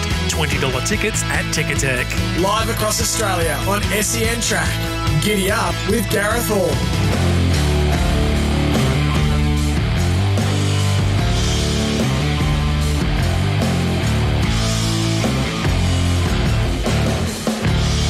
Welcome back to Giddy Up. Gareth Hall with you. This is Bag of Tips thanks to Oz Equipment Rentals and also the best pub in the Mallee, the Ultimate Hotel. You can check out racingqueensland.com.au for where Queensland is racing today as we head to Doomben on a Wednesday. G'day, Chriso. Good morning, Gareth. How you going? Good, thank you, mate. What are we expecting at Doomben this afternoon? 28 degrees and not a cloud in the sky. How would you like that? 28 Perfect. degrees at Doomben today. Needless to say, a good track. 7.5 metre rail, that's obviously on a good ground and firming ground, probably going to suit those up on speed against the fence. So we'll wait and see what happens. Doesn't always turn out that way, but in the shorter races, I would think that will be the case. Take it away with your place. Early in the day, I think we're going to hit because these later races look a bit difficult. So race 1, number 2, Shadwell Lane to kick us off. I'm going with 2 horses as the best of the bets from the Jim Mason stable, one coming up in the second also. Look, I love the debut second at Eagle Farm behind Miss Funny Honey. Went back, drew 10 of 11 that day, went back and settled third last in the run. Now, that's not the case. I don't think that'll be the case today. Drawn a good gate for CJ Graham, drawn gate number 4. Now, you look at Shadwell Lane's trial at the Sunshine Coast, which she won. She raced up on the speed and she kicked on well down the straight. So she only went back on debut due to that gate. She'll be a lot closer today. Race 1, number 11. The stablemate, race 2, number 13, and they've come for this. Unfortunately, The price has gone, but you never know. It might drift out a little. Race 2, number 13, Wootton High, and had one start, 4th at Doomben behind Winchman, another to draw a wide gate, another to go back. Gave them a big start into the straight and weaved home really well. Was 16s into 9s that day, so they did expect this gelding to do something, and he did. He gets extra distance today. He also gets a better gate. Similar story, race 2, number 13. And we'll go to race 4, round them out with race 4, number 1, Adranos for Tony Gollan. First run back off a long break, well over a year. 3rd at Doomben, and again, a similar story. Wide gate, went back, ran on very strongly. 3 weeks between runs I like. The step up in distance of only 90 metres I like, and I don't mind the inside gate. He's not going to lead. He just needs a bit of room in the straight, and if he gets that, I think you'll be able to get home over the top of them. So race 4, number 1. So get the money early. Love it. So what's your very best, mate? It'd definitely be that second one, but Wootton I High, hate the price. Yep. Yeah, last time I checked was around $1.70 now with Gareth. Bet365, but they did bet $3.50 for that son of Wood and Bassett. For Jimmy Mason. Good support around yesterday. Firmed up as soon as those markets went up. So I'm not the only one keen. It was a big effort, as you point out, on debut. Love your work, mate. Thanks for that, Chriso. Thanks, Gareth. Have a good one. Tune into Racing WA TV on 7 Plus. It's your ultimate destination for everything racing in the West. We head to Belmont on a Wednesday afternoon, and the conditions there, soft 7, the rail is out 19 metres, so they're racing at Optus Stadium basically today. Hello to you, Pete. Morning to you, G Hall. Yes, indeed. Rail 19, not a particularly common rail position there at Belmont, but look, there's a bit of rain around as well. We'll see if that hits during the day. So, look, I think soft 7 is as good as we'll get, but hopefully there's not too much wet weather during the day. Take it away with your plays, mate. Just the one, race 4, number 6, Star Supreme, resuming to Neville Parnham and Chris Parnham's on board. This mare's had 2 trials, loved both of them. Loved the fact that one of them was on a heavy 8 as well, which perhaps if there was a little knock against her, it might have been if the track was heavy, but she seemed to just glide through it. Not a heap of speed here. She should be able to just lead. Look, I've been with this mare last preparation. I think she had cardiac arrhythmia the time before. She was in a good form race. She beat home horses such as Amaru Star, and there was a couple of other nice ones in that one. Prince has won since. And look, I just think this race sets up really well for her. So I've got her marked with a 2 in front and a short 2 at that. So 350 plus or so at the moment is what we're getting, and I think that's a nice price. Perfect. Is it the only play today for you? That's the only play, but I will just point towards race 3. A couple of really well-related horses debuting here. We've got Bridgeport to Neville Parnham as well, which is the full sibling to Zip Away. Yes. And then you've also got Rockfest to the Pierce team, which is a full to Red Sun sensation and Rocking Society. So a couple of pretty consistent performers there. So looking forward to seeing what happens there in race 3. Yeah, that's exciting, isn't it? We get to see a few first starters there, some 3-year-olds going around. So just recap your numbers again, mate. So main bet and only bet of the day for me, race 4, number 6, Star Supreme. About 350 now, 360 there with Bet365. Neville and Chris Parnham. We'll be relying on today to get us some money there in the West. Good on you, Pistol. Cheers, Gareth. There's Pete Anthony. It's there. Darren Carroll likes Aldebaran Sue at Bendigo tonight. Race 5, number 5, and race 8, number 7. Have a dash, Joe. So race 5, number 5, race 8, number 7. And thanks to Harness Racing New South Wales, the home of the Carnival of Cups, where Australian music royalty meets quality harness racing action at Bathurst. Race 4, number 5, Treacherous Bell for Amanda Rando. And race 5, number 11, He's Charming. So 45 and race 5, number 11 there for Amanda at Bathurst. Trial time's coming up next. Dean Watling to join me straight after this.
Racing Club members, renew your membership before September 1 to save on early bird. Live across Australia on SEN Track. Giddy Up with Gareth Hall. Now on Giddy Up, it's time for Trial Time with Dean Watling. G'day, Dino. Welcome back. Morning again, G. How are you? I'm looking forward to going through your star trials, mate, because we had our first Group 1 back there with the Wink Stakes on Saturday. We've got the Memsey coming up on Saturday, but there's still some nice horses trialling as they get set for their preparation. So let's get stuck into it. We go from 5 to 1. Sweet Warrior is the first horse that caught your eye. It has, G, trained by Keith Dryden and Libby Snowden down there at Canberra. So I know we've got Group 1 horses back, all these big races, but they pay the same, G. So a couple out wide, and then we'll move into a couple of the more seasoned horses that the listeners might know. But Sweet Warrior, this is its first trial back for the prep. Had one trial, say, 30 weeks ago, was disappointing, but it's come back a new horse, son of Saxon Warrior. She looked really sharp in this trial. She sort of sat off the leader, went past it, and then kept kicking and sort of put up 3.5 lengths. So really smart trial. And we know this camp, G, they love a first up crush. So Sweet Warrior, number 5 this week. And then you find a filly by I'm Invincible, Michael Freedman, who you love. I reckon if you had to buy shares in any stable, it would be Michael Freedman's, I reckon, Dino. Imagine if Zach Lloyd jumps aboard one of his horses, G. I'd probably fall over. Oh, poor old Zachy. Zachy's found love. I've watched him on social media. He's found love, Dino. You missed out. I know. I haven't heard from him for a while. I was at the Oak actually on the weekend. I didn't see Zach there, so quietly disappointed, G, but he's got the rest of the spring to turn up. Are you jealous? No, I'm not jealous, G. It's all right. How's your love life going since I've been away? Don't you worry about that, G. We've got trials to find here. All right, then go on. Why do you like Miles of Glory? I like the first campaign, G. It turned up in a Kepler Grange maiden, was pretty well backed, but sort of looked a lot like it needed the run. Very green, sent to the paddock, so the stable probably had the same opinion, but brought back 3-year-old Vinnie filly. She's had 2 trials now. The latest was a hot heat here, fast time. She sat back, pulled out, and went whooshka late. So didn't win it, but her work late, her action was outstanding, and past the post was in front a couple hundred metres after. So I really like the way she's come back. By Invincible G, so ideally we get these tracks to dry out. I think we'll see her turn a foot come to the 4. Miles of Glory into number 4 this week. Have you had to talk to Tommy Haylock just off script a little bit today about his horse? Lovely cut, because we just boosted it. We like it today. Mitchy Lewis all over it. Laney gave us a good push. Damien Lane, we're getting $5 now. Go to Bet365. He's our boost horse, or she's our boost horse. Lovely cut. I tried to ring him before on air, but he wouldn't answer. Yeah, he's got a million meetings, G. He prides himself for all these meetings he has every day. I just hope that he's not backing, because if he's backing, he can stop them at the moment. So maybe that's the question we've got to ask, but I'll reach out to called Tommy. the Gareth Hall disease, has he? Too good, you two. Autumn Break is the next horse that we'll take a look at. This is number 3. We'll hope to get the return quickly on Autumn Break, G. Down to run at Wagga on Thursday, race number 2, I'm pretty sure. Number 3, I'll double check that. But there was a sole 900 metre trial at Albury. The second horse by the name of Canny Hell that a lot of people will probably know. It's an out-and-out highway. I think it ran 9th in the Country Championships final in the autumn. So it's a nice measuring stick there. And Autumn Break, to be honest, it's an unraced 5-year-old, but it made it look like it was a second-rate horse. So down to debut there at Wagga. I think he'll be getting the chocolates on Thursday. Autumn Break in this week for number 3. Bridget Button takes the ride, race 3, you're right. Then we go to Providence in the Newgate colours, and Chris Waller prepares this colt by Wood & Bassett. He's that slow burner, G, I think. He probably wasn't sharp enough as a 2-year-old. He did his best for the back end of the sort of 2-year-old campaign, finished 4th in the J.J. Atkins on Cool Archie, but you just sort of suggested off that, whatever he did, he's doing a raw ability, give him a preparation in the paddock and then bring him back. And I think he'll be humming on all cylinders. And that's what the trial suggested. He's that 14 to probably 2,000 metre horse. Loved his first trial. Wasn't asked for a lot. He is down, I saw in the nominations potentially for the up-and-coming stakes this week, G, but he's also down to trial on Friday. So I'm thinking maybe a second trial and first up in a 1400 metres Ming Dynasty, but I think Providence is a really sharp 3-year-old, maybe a Caulfield Guineas type in time, 16 and 2000 metres. I really like him, G. Number 2 this week. And you found the Black Opal star back at the trials, this time as a 3-year-old. I speak, of course, of King of Pop. Yep. This stable's humming. Ryan Alexio, G, I don't know if you're away and you saw the win of Skyhook off one trial, 61.5 kilos, and was outstanding winning the Rosebud. They've got an arsenal of 3-year-olds this time in. And King of Pop, he looks like he's come back better. A smart debut winner, you just mentioned, won a Black Opal. Giddy went round in a golden slipper, went wide, but then he backed that up a couple of weeks later with a slick last sort of 200 metres in the Kindergarten Stakes behind North England. So first trial was great. Second trial, we had Benita Queen out in front as sort of burning along, set a 10-length gap back to the rest of the pack, and there was some stars in that pack, and King of Pop set out after, and I loved his action, loved his last 600-metre time. He looks like he's come back in cracking order. He's down and running the San Domenico Stakes this week. I think maybe the market might underrate him a little bit, G, but he's that 2-year-old that I think taken that step back as a 3-year-old. So I really like King of Pop, number 1 this week. Beautiful. So Sweet Warrior, Miles of Glory, Autumn Break, Providence, King of Pop. So King of Pop number 1 there as your number 1 trialer of last week. Good on you, Dino. Keep on dominating. Thank you, G. Speak to you soon. There's Dean Watling. Matty Morton to join me next as we continue on trial time.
Stowe Storage, Caulfield's spring opener, Saturday the 30th of August. $20 tickets at Ticketek. Live across Australia on SEN Track. Giddy Up with Gareth Hall. Welcome back to Giddy Up with Gareth Hall. Always great to catch up with Matty Morton, the man that they call Trial Guy. There's a few text messages coming through for Trial Guy as well, so we'll get to them in just a moment. But let's say hello to Matty. G'day, Matty boy. Good morning, Gareth, and welcome back. Ferrochi's the first horse that you want to take a look at, this Group 1 Classic winner. He won at Guineas, of course, for Dom Sutton. Absolutely. Ferrochi looks to have returned in excellent condition, and he hit the line strongly over 800 on Friday morning.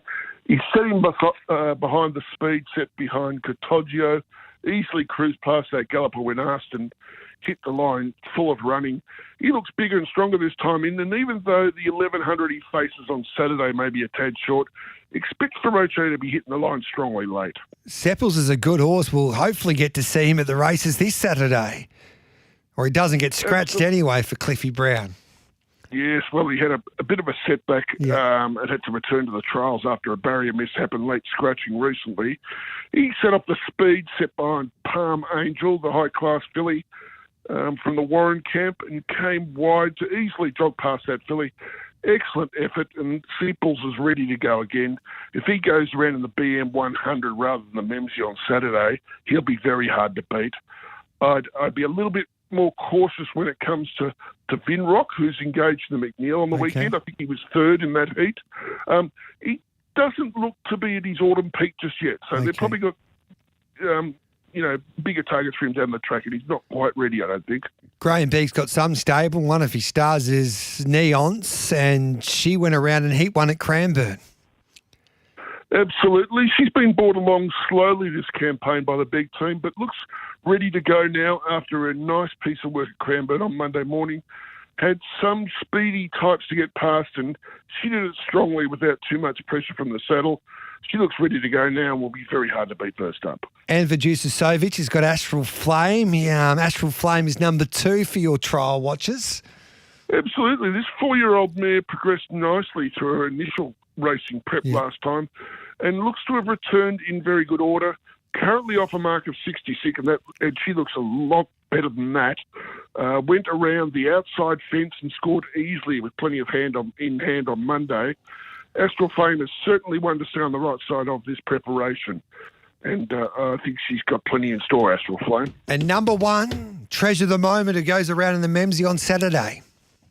Absolutely. Treasure the Moment stepped up significantly in her final jump out before the Memsey on Saturday when appearing in Heat 1 at Mornington last Wednesday.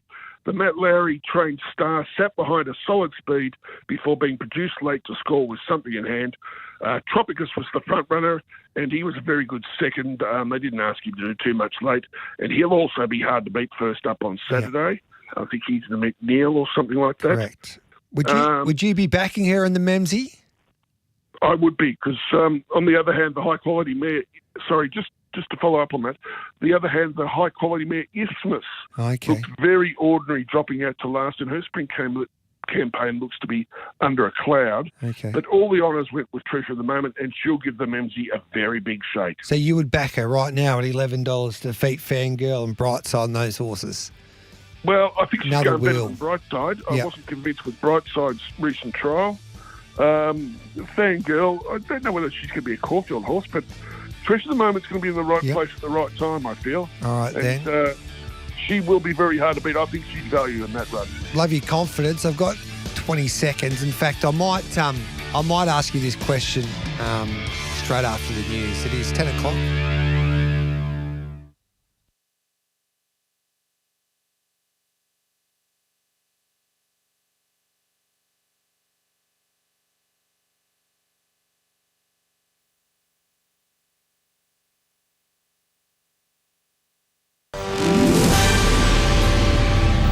Powered by Signet. Good morning. I'm Nath Gardner with SEN News.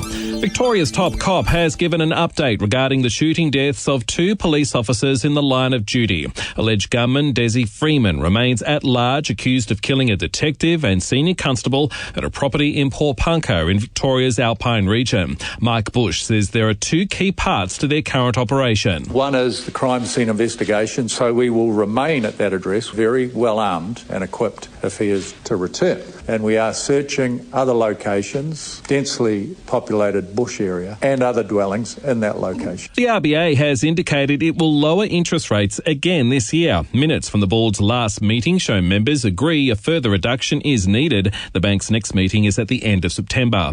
Iran has pledged to retaliate after Australia expelled its ambassador.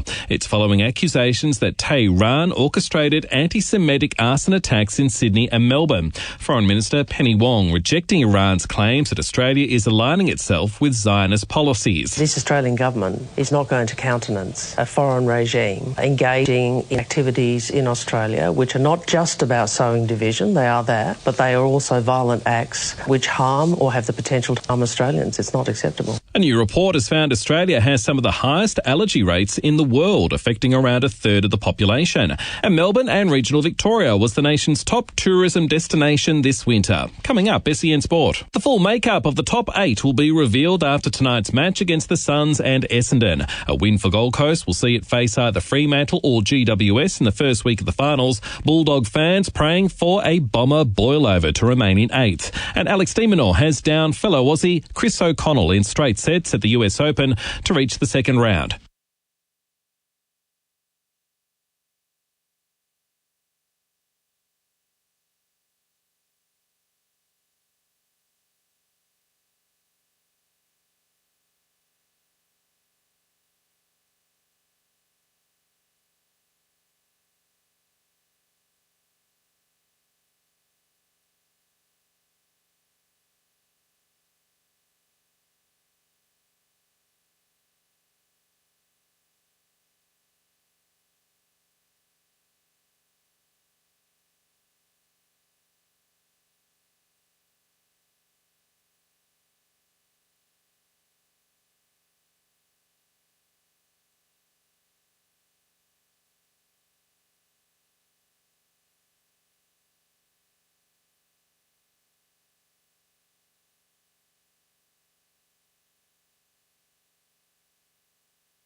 Stowe Storage, Caulfield's spring opener, Saturday the 30th of August. $20 tickets at Ticketek.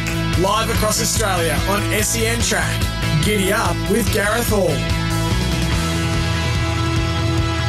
Welcome back to Giddy Up, love it or leave it, not far away. Maddie Morton, Trial Guys with us. A few text messages coming through. So, Maddie, the Memsie is, the field will be out in just a moment. Out of Tom Kitten, Mr. Brightside, Treasure the Moment, those horses that are resuming Fangirl, you think Treasure the Moment's the horse that you want to be on from the trials? Absolutely. Particularly if this rain continues through the week. I can't see Fangirl figuring the finish. Yeah. With her, what about Tom Kitten? Does he always trial like that? Tom Kitten, yeah, look, he trialled well. He was in 4th, I think. Found the line nicely. They've just brought him along softly. He's hit the line well both times, though, that I've seen him. Okay, there you go. So Treasure the Moment's your number 1. Looking forward to seeing what she can do. Damien Lane gave her a good push. He believes that she feels like she might have come back, and as he pointed out, you just don't know until they get under race pressure. So going through your top 5 triallers, Feroci 5, Sepples 4, Neons 3, Astral Flame 2, and Treasure the Moment number 1. One more question coming through today, just quickly. I've got to get to Love It or Leave It. Where is it? I've got to go down and find it now. I should have saved it. Can you please ask Trial Guy about Bronte Beach at Sandown today? Absolutely. I was going to mention Bronte Beach. Yes. She's a mare I've got a lot of time for. She's one of the two horses I like at Sandown today, and the ground staying good is probably in her favour, I think. She's ready to go first up. And the other one I liked there was in race 2, number 2, Guns, as opposed to the horse that's probably your omen bet of the day, which is, what was he called? He's called Hyde Park Corner. Yes. Just around the corner from your B&B accommodation in London. Because you gave it to me. You got all the money, Matty Morton. Don't worry about that. Thanks for that, mate. Appreciate it. And good luck today. So what's your best today? Just recap your best. That's race 2, number 2, Guns. Yes. She'll probably improve a lot with C. Williams in the saddle. And race 6, number 5, Bronte Beach. Beautiful. Thanks for that, brother. Appreciate it. Not a problem. There's Matty Morton, Trial Guy. Hey, I'll take a break and then I'll come back with Will Freeman's ready to go and also Mickey Gadden straight after this.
Sportsbet Caulfield Cup Carnival, October 11 to 18. Pre-sale tickets from just $30.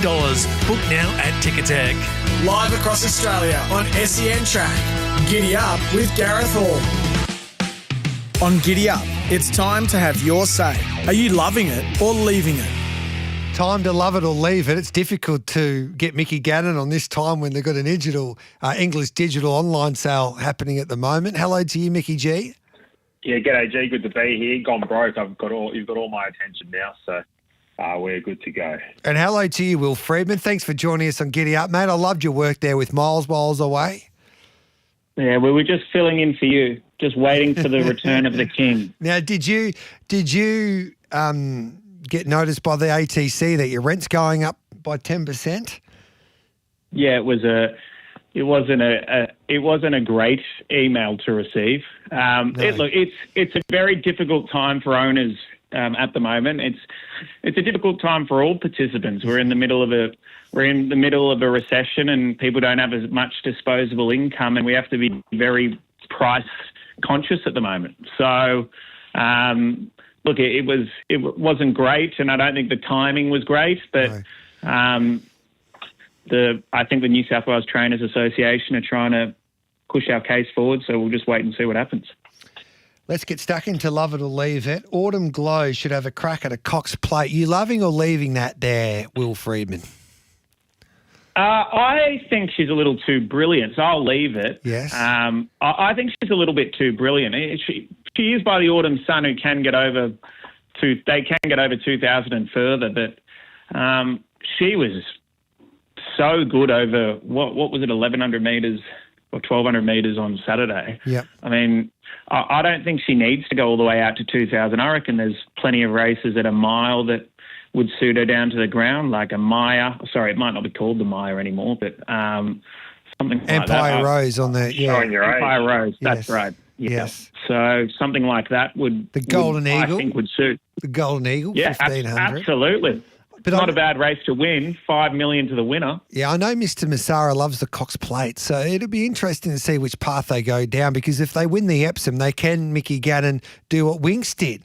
When she won an Epsom, she went on to win her first Cox Plate. Are you loving or leaving it when it comes to Autumn Glow having a crack at a Cox Plate? Oh, I'd love to see it, G. I'd absolutely love to see it. There's absolutely, I'd say, zero chance it'll happen. I think she should handle it. I think she should give a good sight. But maybe another year's time, 2026 Cox Plate. What did you say the Golden Eagle was worth? So I think it's $5 million. It's actually worth more to the owners than it is regarding, say, an Everest, because depending if you own a slot in the Everest, that of course. But if you don't own a slot in the Everest, I think winning a Golden Eagle's worth more, basically, because you don't have to split it up. That's where I'd be going. But she's a superstar, absolute superstar. What she did on a heavy deck last weekend suggests that she's come back bigger, better, stronger again, and I can't wait to see what she does over a mile. The Epsom is just at her mercy. The only issue they got is making sure she wins the TO marks to get in, and away they go. You can't back Autumn Glow in any futures market, because you know what will happen to you if you back her? Well, if I do anyway, she'll be scratched on race day. It's happened twice. Mr. Brightside won't win another Group 1. Are you loving that or leaving that, Mickey Gannon? Yeah, I love that. Look, I just don't think he's going to come back and win one this time in. I was shocked they didn't aim up at a Wink Stakes on a rain-affected track, 1,400 metres up there at Randwick on Saturday, to be honest. They held a nomination. I thought it'd be a good chance. Might catch a few of them on the hop and be ready to go. Goes around in a Memsey, and look, maybe it is a better setup, but I suggest it's probably going to be a dry track down there than what it was at Randwick. So the King Charles is his main aim. Be hard-pressed competing against horses like Charwolf, who's just come back bigger, better, stronger, G. So I will definitely leave Mr. Brightside this time in. I love the horse, though, and he's done a bloody good job. Will Friedman? I'm gonna leave that. I think you always find through the spring they may have to be a little bit more opportunistic this time round, but you always find. I say a weaker Group 1. None of them are weak, but there's always one or two that slip through the crack where where other horses have gone in other directions. They've got bigger grand finals. And I just think he's still got enough top-end talent to take one of those weaker Group 1s out. I mean, people wrote off Alligator Blood, and look what he came back and did. So I'm not willing to write off a champion. It's a difficult one because you talk to all your trial spies and they say he trialled terribly. J.D. Hayes says you'll be set for the King Charles, which is his main aim. But then when you have a look at his record, on his best surface is a heavy track or a soft track. He's had 4 starts on a heavy track for 3 wins and 8 starts on a soft track for 5 wins. When you have a look at his record, the track was obviously too firm for him at Sha Tin and he just didn't turn up. He was second on a good 3 at Flemington. If it was a soft track, I reckon he wins. He won at Caulfield, that Group 1 over the 1400 on a good 3. Good 4 in the Ore, he was second. He won a Cantala Stakes, which was a good 4. So he hasn't had much. This is his last couple of starts or his last handful of starts at Group 1 level. He was in a good 4 in a Cantala. He was just outside the placings on a good 3 in a Cox Plate. He was in a good 3 there at Caulfield in an Underwood Stakes. So the last time we saw him on a heavy track, he defeated Pride of Jenny and Antino. V. Sistina was outside the placings in a Maccabi Diva. What I'm saying here, Mickey Gannon, that I reckon he might get the perfect conditions for him on Saturday in a Memsey, Caulfield 1400, and he looks like he should get a soft track at least. Yeah, well, if he does that now, is his opportunity. Yeah. You just got to, I'm very much respecting, the voices of these trial spies and what they've seen. I'm not a trial man at all, so it doesn't really bother me, and it probably could be a bit of a trap I fall into, but they're suggesting the horse isn't quite going as well. What did that Sha Tin and Will's probably best place to speak to this? What did that trip to Hong Kong and back?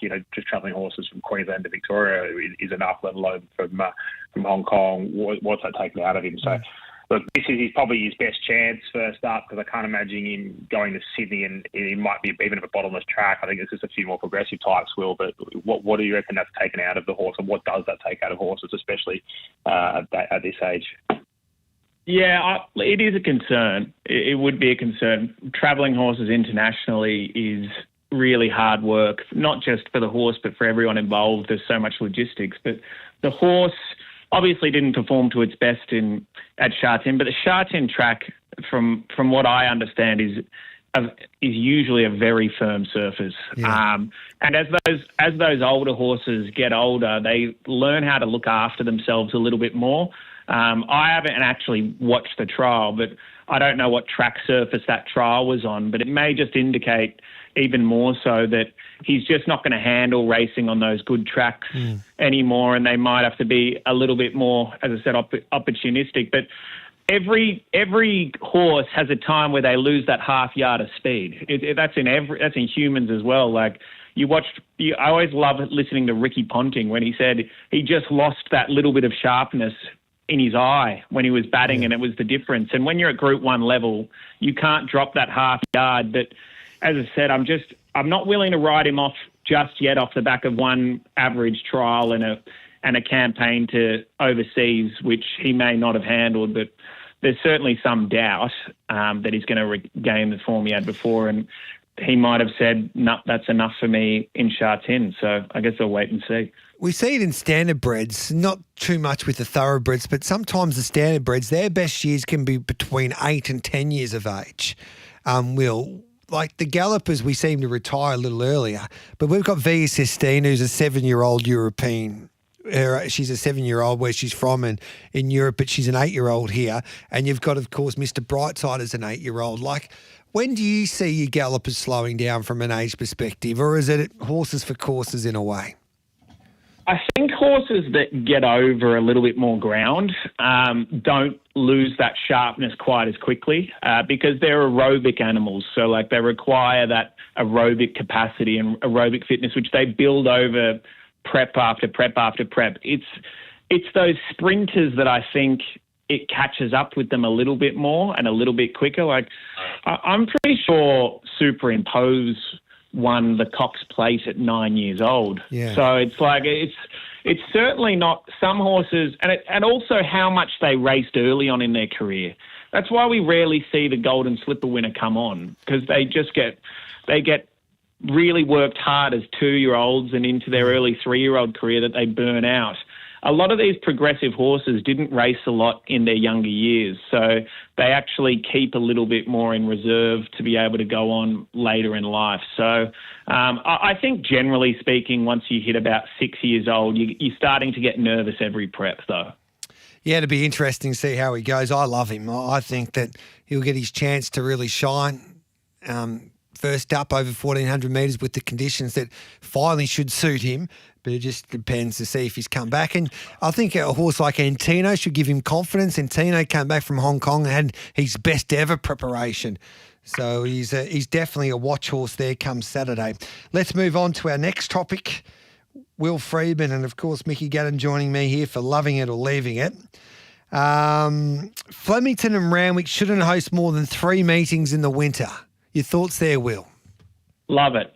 Love it. Don't think it's necessary. I know it's to do with turnover and that, but the turnover in winter is traditionally down anyway. It's not a high turnover area. Racing is dependent on their big days. We need the tracks in the best conditions when racing season starts, which is when we get into last week and beyond. You saw how well Randwick handled the rain on Saturday when it had a month off because the meeting got cancelled the previous week. Just not having the wear and tear of these winter tracks allows them to respond to wild weather, which means we don't lose meets when it matters. So I'm a big rap on this. Use Warwick Farm, use Canterbury, use the provincial tracks for their standalone meetings. Yep. Just try and give Rosehill and Randwick a break. Mickey Gannon? Absolutely love it. I'm with you. You see how successful the Hunter and the Gong are. Whether or not you need to have these big sort of feature races to make it count, or whether or not you can have something a little bit below that but still, attract the big crowds. But I think not only is it good for the tracks and the wear and tear and to get the best out of your tracks, but I think it's great to take we're not going to say the best horses, but the better horses, the higher caliber jockeys, to have a Chris Waller and a Kieran Maher and a Gay and Adrian and a Will and Richard Freeman bring their horses to a Kembla and their best horses to a Kembla or a Newcastle could only be good for racing in those areas as well, G. So I absolutely love it. I think there should be more of it. What I will say, there are some tracks that you've got to be careful of going to, and you don't want to call them out specifically, but there's bad camera angles and you can't see them go to the finishing posts and things like that. That is an awkward sort of setup. So, the Kemblas and the Newcastles of the world are the great viewing, great race tracks, big spacious tracks, and the more racing we can get on those, I think the better. I'd prefer to have more racing at Newcastle, for instance, in Sydney. I agree with Wayne Hawkes. He's been bullish on this wheel that it's the best wet track in New South Wales. And I think the more you race on it on a consistent basis, say in the winter on a Saturday, I reckon the punters will get used to it to understand that this time of the year that is a metro track. Absolutely. And it's been proven that the turnover doesn't drop dramatically at Newcastle when they've had those meetings there. We had a meeting transferred there, it might have been last year. They moved it to Newcastle when Randwick or Rosehill was definitely not going to be able to race, and the turnover wasn't drastically lower. So I think punters are more than happy to punt it at Newcastle. I think they're used to it. They see it on a Saturday a lot, same with Kembla. And as I said, I think we need to make sacrifices on turnover to make sure that we maximise the big days. And that's where all the revenue for racing comes in, and that's where that's what you need to protect the most. And Will, it isn't necessarily a sacrifice if you have punters who have significant confidence in a track that performs well. Whereas if you turn up and raced and then you raced again, say we raced Missile Stakes Day and we raced again, turnover would have been even lower because there would have been less confidence in a track that wasn't performing. So whilst early on you may be thinking, is the turnover going to get us here? It doesn't necessarily get you because as a punter, you become far more confident that on a track you know how it's going to play and it's going to play even. In hindsight, you might actually generate greater turnover by taking this risk. Absolutely. And people need to remember that racing is a community sport. Like, it's particularly out in the regional areas. Like, I did a few years at Scone, going to all different variety of tracks, and there's communities around those racetracks. And it's like, sometimes, and whether it's a sacrifice or not, I hear what you're saying. I agree. If you're getting to tracks that are playing fairly, there should be no sacrifice. But what I want to see is racing give back to these communities that support racing so strongly. Like, if we don't have those regional communities that love racing, then the sport will die a very, very quick death. And when you, like, if you go and experience racing, say in the UK, for instance, they've got the Eclipse Stakes at Sandown, which is about a 25-minute train ride from the Waterloo train station at London. But if you're going to Wascott, it's about an hour and a half drive, an hour on the train. Glorious Goodwood is 3 hours away. It's in the middle of nowhere, basically. York's about an hour from Newcastle. So all of their big race meetings and their carnivals are at regional centres in a way there, Will. So if the punters get used to it, and then you can build up a track like a Newcastle, and the punters can get used to some of the better horses competing on that track on a Saturday, then I think that you just need to be consistent with it, basically. Absolutely. And just keep in mind that I know we talk about Kembla and we talk about Newcastle as two of the better tracks, but there are a number of good country tracks as well that the town would be buzzing if you held a Saturday meeting there. And it'd be almost like a tour for the participants to go round to these meets. And I mean this not disrespectfully to any of the metropolitan trainers, but they don't understand at places like Dubbo or Wagga or Goulburn how much there is a support in those regional areas of this racing product, and how much it would galvanise the racing community to be able to showcase, as Gano said, it's showcasing, maybe they're not the best horses in the country, but it's the top tier of racing, and they don't often get access to that. Yeah, well Dubbo, said. Yeah. Dubbo is a great track as well, Will, and Wagga and Albury as well. You know, I'm all for that. We really should be showcasing those. And you're right, it needs to be an event. It can't just be we're just popping out here to race. Like, make it something. You know, make it an event for the community and get around it. And there are high quality racetracks, and the bonus is a lot of those tracks do race fair, and especially when they're dry. And a track like Dubbo is a great example where that track just races perfectly week in, week out when it gets a meeting. And I'd love to see. I think sometimes, however, in that situation, Will, and it can happen in Victoria as well, and I've seen it when I've travelled, is that, but I think the responsibility has to come back to the communities themselves and the local racetracks. Think outside the square, maybe try and have a slot race that's worth a lot of money, or do something to get a carnival that is suitable, maybe to have a Saturday race meeting. And you see a few tracks get an opportunity to do that, but I think there's opportunities for clubs if they really want to do it, but they just have to think outside the square in a way to get more sponsors.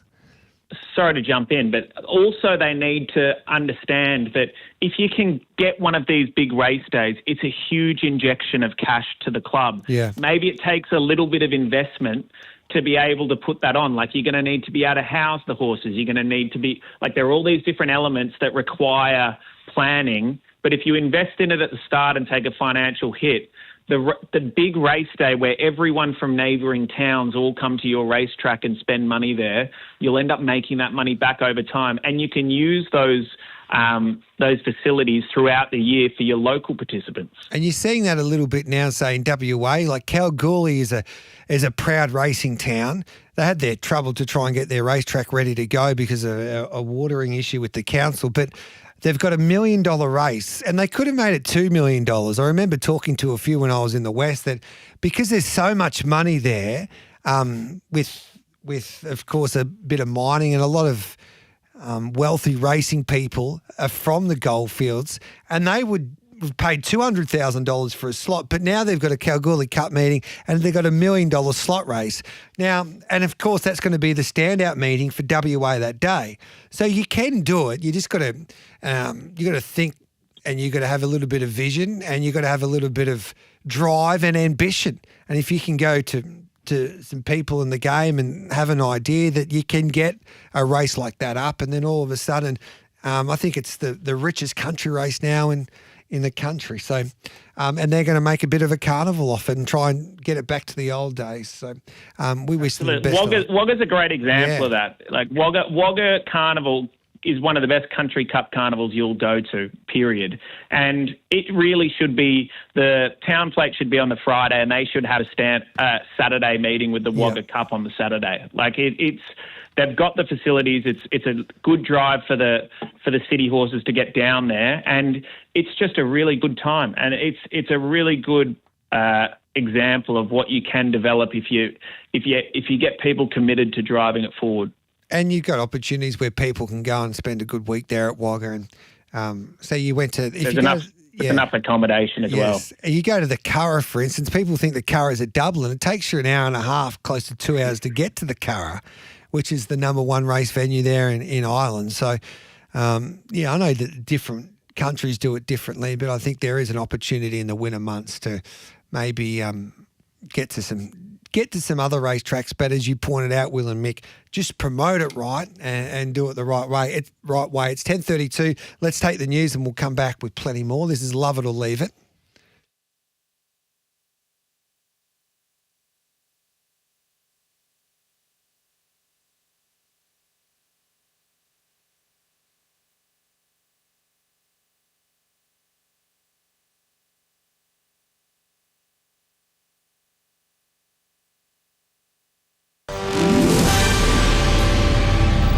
Powered by Signet, here's what's making SEN news. A search continues for a heavily armed gunman who allegedly shot and killed 2 police officers at his property in Victoria's Alpine region. Criminals making a quick buck by stealing packaged meat in supermarkets and selling it to restaurants. The RBA indicates it will lower interest rates again this year, with minutes from the board's last meeting showing members agree a further reduction is needed.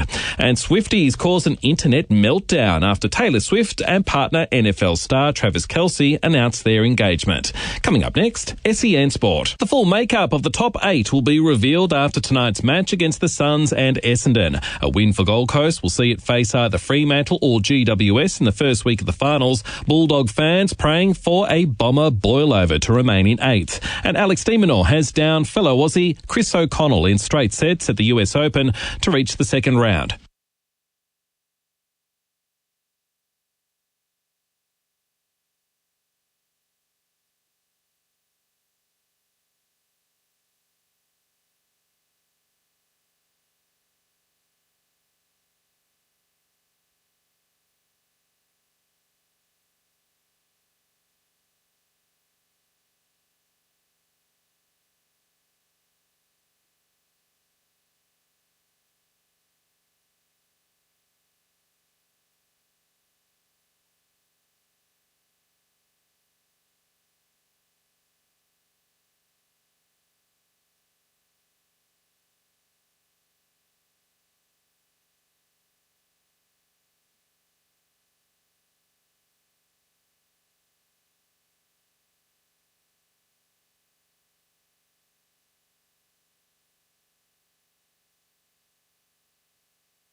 Caulfield comes alive with Group 1 racing at the SEN Caulfield Underwood Stakes. Tickets just $20 at Ticketek. Live across Australia on SEN Track.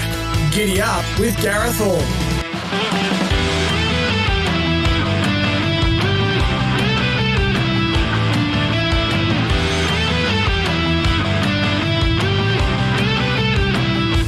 Back to Giddy Up with Gareth Hall. Love it or leave it. Will Fred and Mickey Gannon with me. Does the Melbourne Spring Carnival need to be pushed back? I say this because when you've got the Cox plate in between a King Charles and also now a Golden Eagle, if you push back the carnival, I know Jerry Waitley's been big on this as well, would that be better off for the Melbourne Spring Carnival? Are you loving that or leaving that, Will?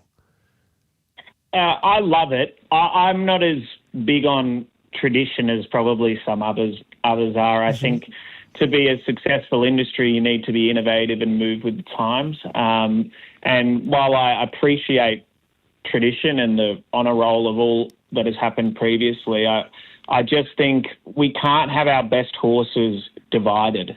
The best races are the ones when all the champions are out in force. I think to make it more streamlined on top of this, and this is probably another issue, is the pattern needs to reduce the amount of Group 1s. So all the good horses go to the same races and we get to see them, and it becomes every 2 weeks, it's like watching the Everest again, where there's a different result with different conditions and different barriers. But at the moment, it's a bit of a mess. We get jockeys split and we get horses split, and I don't think that works for anyone. Mickey Gadden? Yeah, I completely agree with Will's point. My only concern with pushing it back further, does that mean you're just separating, the horses that you get, and, you're just drawing a line in the quality of horse. So you're not, by extending the Spring Carnival per se, you're basically just getting some horses starting later and some horses starting earlier, and they're not all, clashing. So I think it comes down to just getting it right. And you want, those, as you said, you want the Cox Plate and the King Charles, you want the same horses turning up 2 weeks later. That's the best for Australian racing. I'm not sure if extending the Spring Carnival gets that. I'm looking at this at the moment, the Zipping Classic, 29th of November. That is a Group 2 race. And, it's from memory, I'm pretty sure that is 2 weeks further than what it usually, what it was maybe 5 or 6 years ago, G. So, I'm not a huge fan. I'll leave the extending part, but I think we definitely need to address the situation where we want the best horses racing each other, 2 weeks apart, being the Cox Plate and the King Charles. And I don't know, Will, you might know more about how we could do that. Maybe we move it earlier. I don't know. How would you make that happen? I think a part of it is making sure that you have, you don't need to, you have a crescendo when you go for, say, King Charles, Cox Plate, Caulfield Cup, Melbourne Cup. They're a similar style of horse traditionally. So you don't have to have every good horse on exactly the same time. Can you have the sprinters in a little earlier than that, which seems to happen with, that's why the Everest works, because it's sort of on its own there for the main part. And then can you have the 3-year-old guineas? Can they go into another faction of the Spring Carnival? I just personally think once football season ends, it's our time to shine, because until the summer of cricket really starts at the start of December, our time to shine that's our racing period. We can't afford to have, lackluster days and divided jockeys, and people want to see Damian Lane go up against James McDonald, no doubt. It's great for the sport. So again, it needs a lot of planning and it needs a lot of tinkering to be able to do it. It's not straightforward by any means, but I don't think at the moment we maximise our racing period for the year. So what Jared Waitley suggested back a few years back, and he was big on this, is you just push it back a month. So you have the Memsie Stakes on September, in the latter part of September, so you push it back to about this time next month, and then you go Mackay Diva, Rupert Clark, Moya, the Underwoods in the middle of October, the Turnbulls basically on Caulfield Cup Day, the Guineas would have been on Cox Plate Day.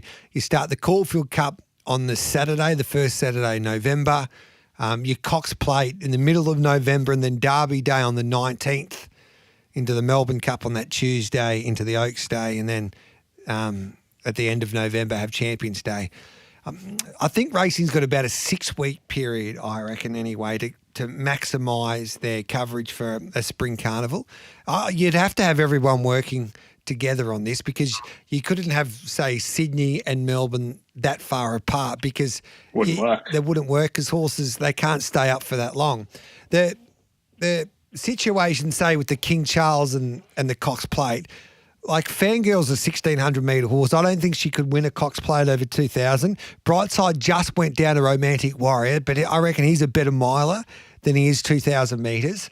So I don't know. They add a little bit to the Cox Plate. There's no doubt about that. But I think more that the Golden Eagle hurts the Cox Plate in a way, because you miss out on some of the superstar 4-year-olds that might have gone down that Cox Plate path. But it's an interesting debate to have. And the sad part, not the sad part, the disappointing part of a spring carnival these days is that there's only one major, like when you look at the scheduling, what's the one grand final for spring racing this year, Mick, this spring, where you get the best horses coming together for the one race? The Everest? Yeah, the Everest is the only one. Maybe Champions Day was seen, but you're always missing one or two because they go It's to the always at the border. back of... Yeah. The Everest It's is the the back. only grand final race of the spring, which is there used to be a few, but I think the other thing too, G, just on this point, is that you move that Melbourne Carnival back and you have the issue with then you'd have to move to Sydney, but then the issue comes, well, they've both got to work together. Well, if they both work together, then perhaps you don't have to move it at all. And furthermore, then you start interfering with concepts like the Gong and the Hunter that are working really, really well for these regional centres, which we've been pushing. So that has a flow-on effect there. And then you also have a flow-on effect to Australia-wide. We want to all work together. You've got races over like the Railway Stakes and races like that over in WA that you don't want to be affecting as well. So I don't think moving it further back is the answer. I think just coming together and working out how we can sort of just get those gaps right, and maybe going a week earlier could potentially be the answer, because I think that doesn't have significant repercussions and flow-on effects to the Gongs and the Hunters and the WA carnivals, which we don't want to have. We don't want to affect the quality of horses that go to those. And it's a tough one, too, because from racing fans' perspective, we would want it all to work out beautifully, so you do get the opportunity to have the best competing against the best. And as I point out, the Everest is the only grand final race. But if you're Peter V'landys, he wants to do what he's doing because he understands, and you have a look at the turnover, he wants to own some of the spring.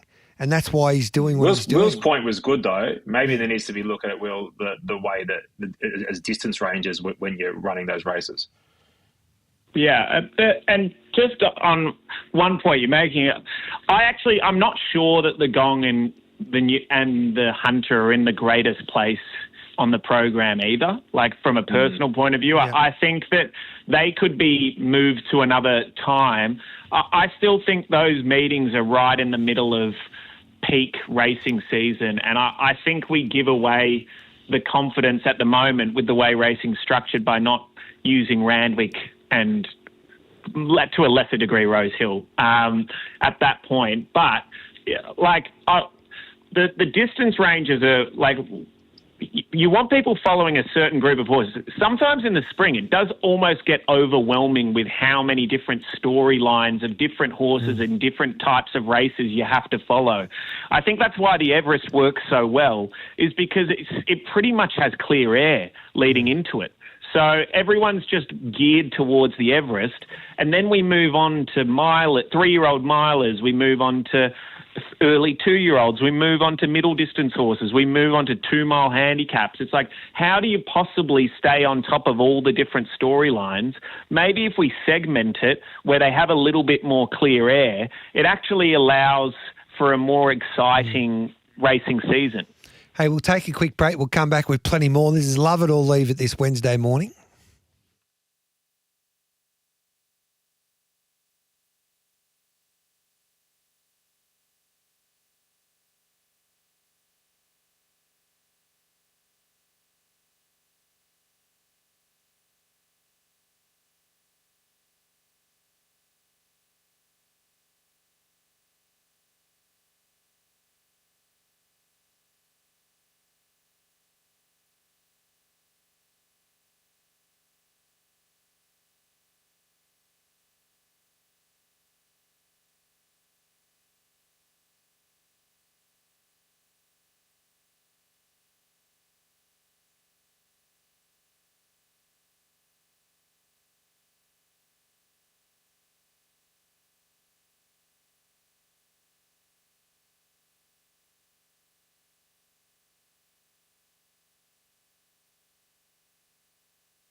no storage. Caulfield's spring opener, Saturday the 30th of August.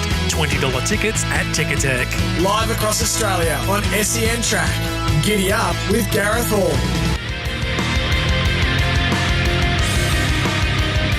Welcome back to Giddy Up with Gareth Hall, 0499 736 736. Plenty of questions flowing through as well.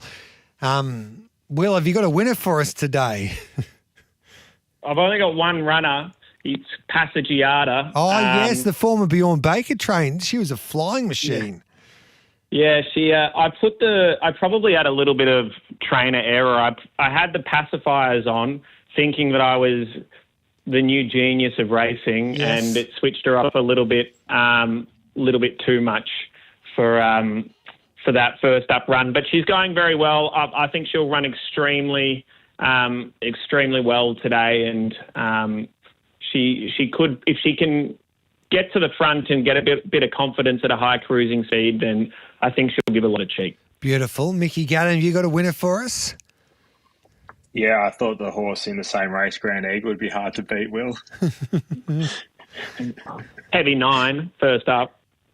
Yes. Yeah, there's some risk. There's definitely some risk around. I can't believe they're not going around the Saturday, to be completely honest. I thought it'd be a much drier, more suitable track for it come Saturday. But no, I just like stirring Will up, G. But I have a bit of time for a horse by the name of Convergent in race number 4. Think he's far better than benchmark 72 grade, and it comes up against Bright Red that's had plenty of chances, gets J-Mac on. Probably got to pay a bit of that J-Mac tax, but Convergent, you're getting $4 there with 365. That'll do us. Fields are out for Saturday at Rose Hill. Up-and-coming stakes, Aerodrome, Providence, Central Coast and Fermoy. Tyreek will go around. Dylan Gibbons takes the ride there. Was very good on debut for O'Shane Charlton. And the other feature there on Saturday, we've got the up-and-coming. The San Domenico was the other one, wasn't it? Yep. I'm just having a look. What race is it? I know who Gano will like in the up-and-coming. Yes. There's only one option for Gano. The future Group 1 star of racing. I've had one of the bigger bets in quite some time, all in bets, Will, and on a horse by the name of 60s, so that'll knock you off your chair. How? So you've jumped off before it's even started this prep. Brightside, not yet. No, haven't jumped off, but I think 60s is rock hard fit over 1,300 metres, ready to go. Another Will 3, Brightside 9, Tom Kitten 4, Treasure the Moment 1, Buckaroo 7, Fancurl Barrier 5. That's the barrier draw for the Memsey. Wodenham Barrier 2 for the San Domenico. King of Pop Barrier 8, Rivellino Barrier 1, Devil Knight Barrier 6, also nominated for Melbourne. Raging Force Barrier 4, Tommy Vegas Barrier 5. What a race that promises to be in Biwak.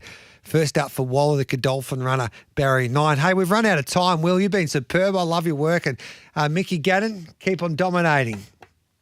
Don't forget to put your invoice in, Will. You're a star. Yes. I'll pay for that. Don't worry. Good on you. Thanks for that, Will. Keep dominating TikTok. Mickey Gannon, Will Freeman. Time for a break. We'll come back and wrap up Giddy Up.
Racing Club members, renew your membership before September 1 to save on early bird.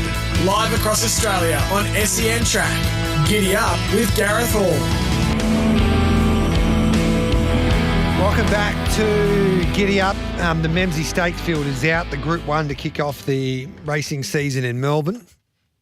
Mr. Brightside Barrier 9, Tom Kitten 4, Antino 8, Here to Shock 6, Buckaroo 7, Another Wheel 3, Pinstripe Barrier 11, It Is Me 2, Fangirl 5, Sardozi 10, Treasure of the Moment 1. So you would imagine that the speed map for mine, Here to Shock leads, Another Wheel will go forward, Brightside comes across, hits 1-1, Treasure of the Moment leaders back. And then the rest will sort themselves out, basically. Fangirl will get back, but she shouldn't be too far off them from that draw. She'll probably follow Tom Kitten. And then following them will be Antino. So that's the Memsie. Should be a beauty, 1,400 metres on Saturday.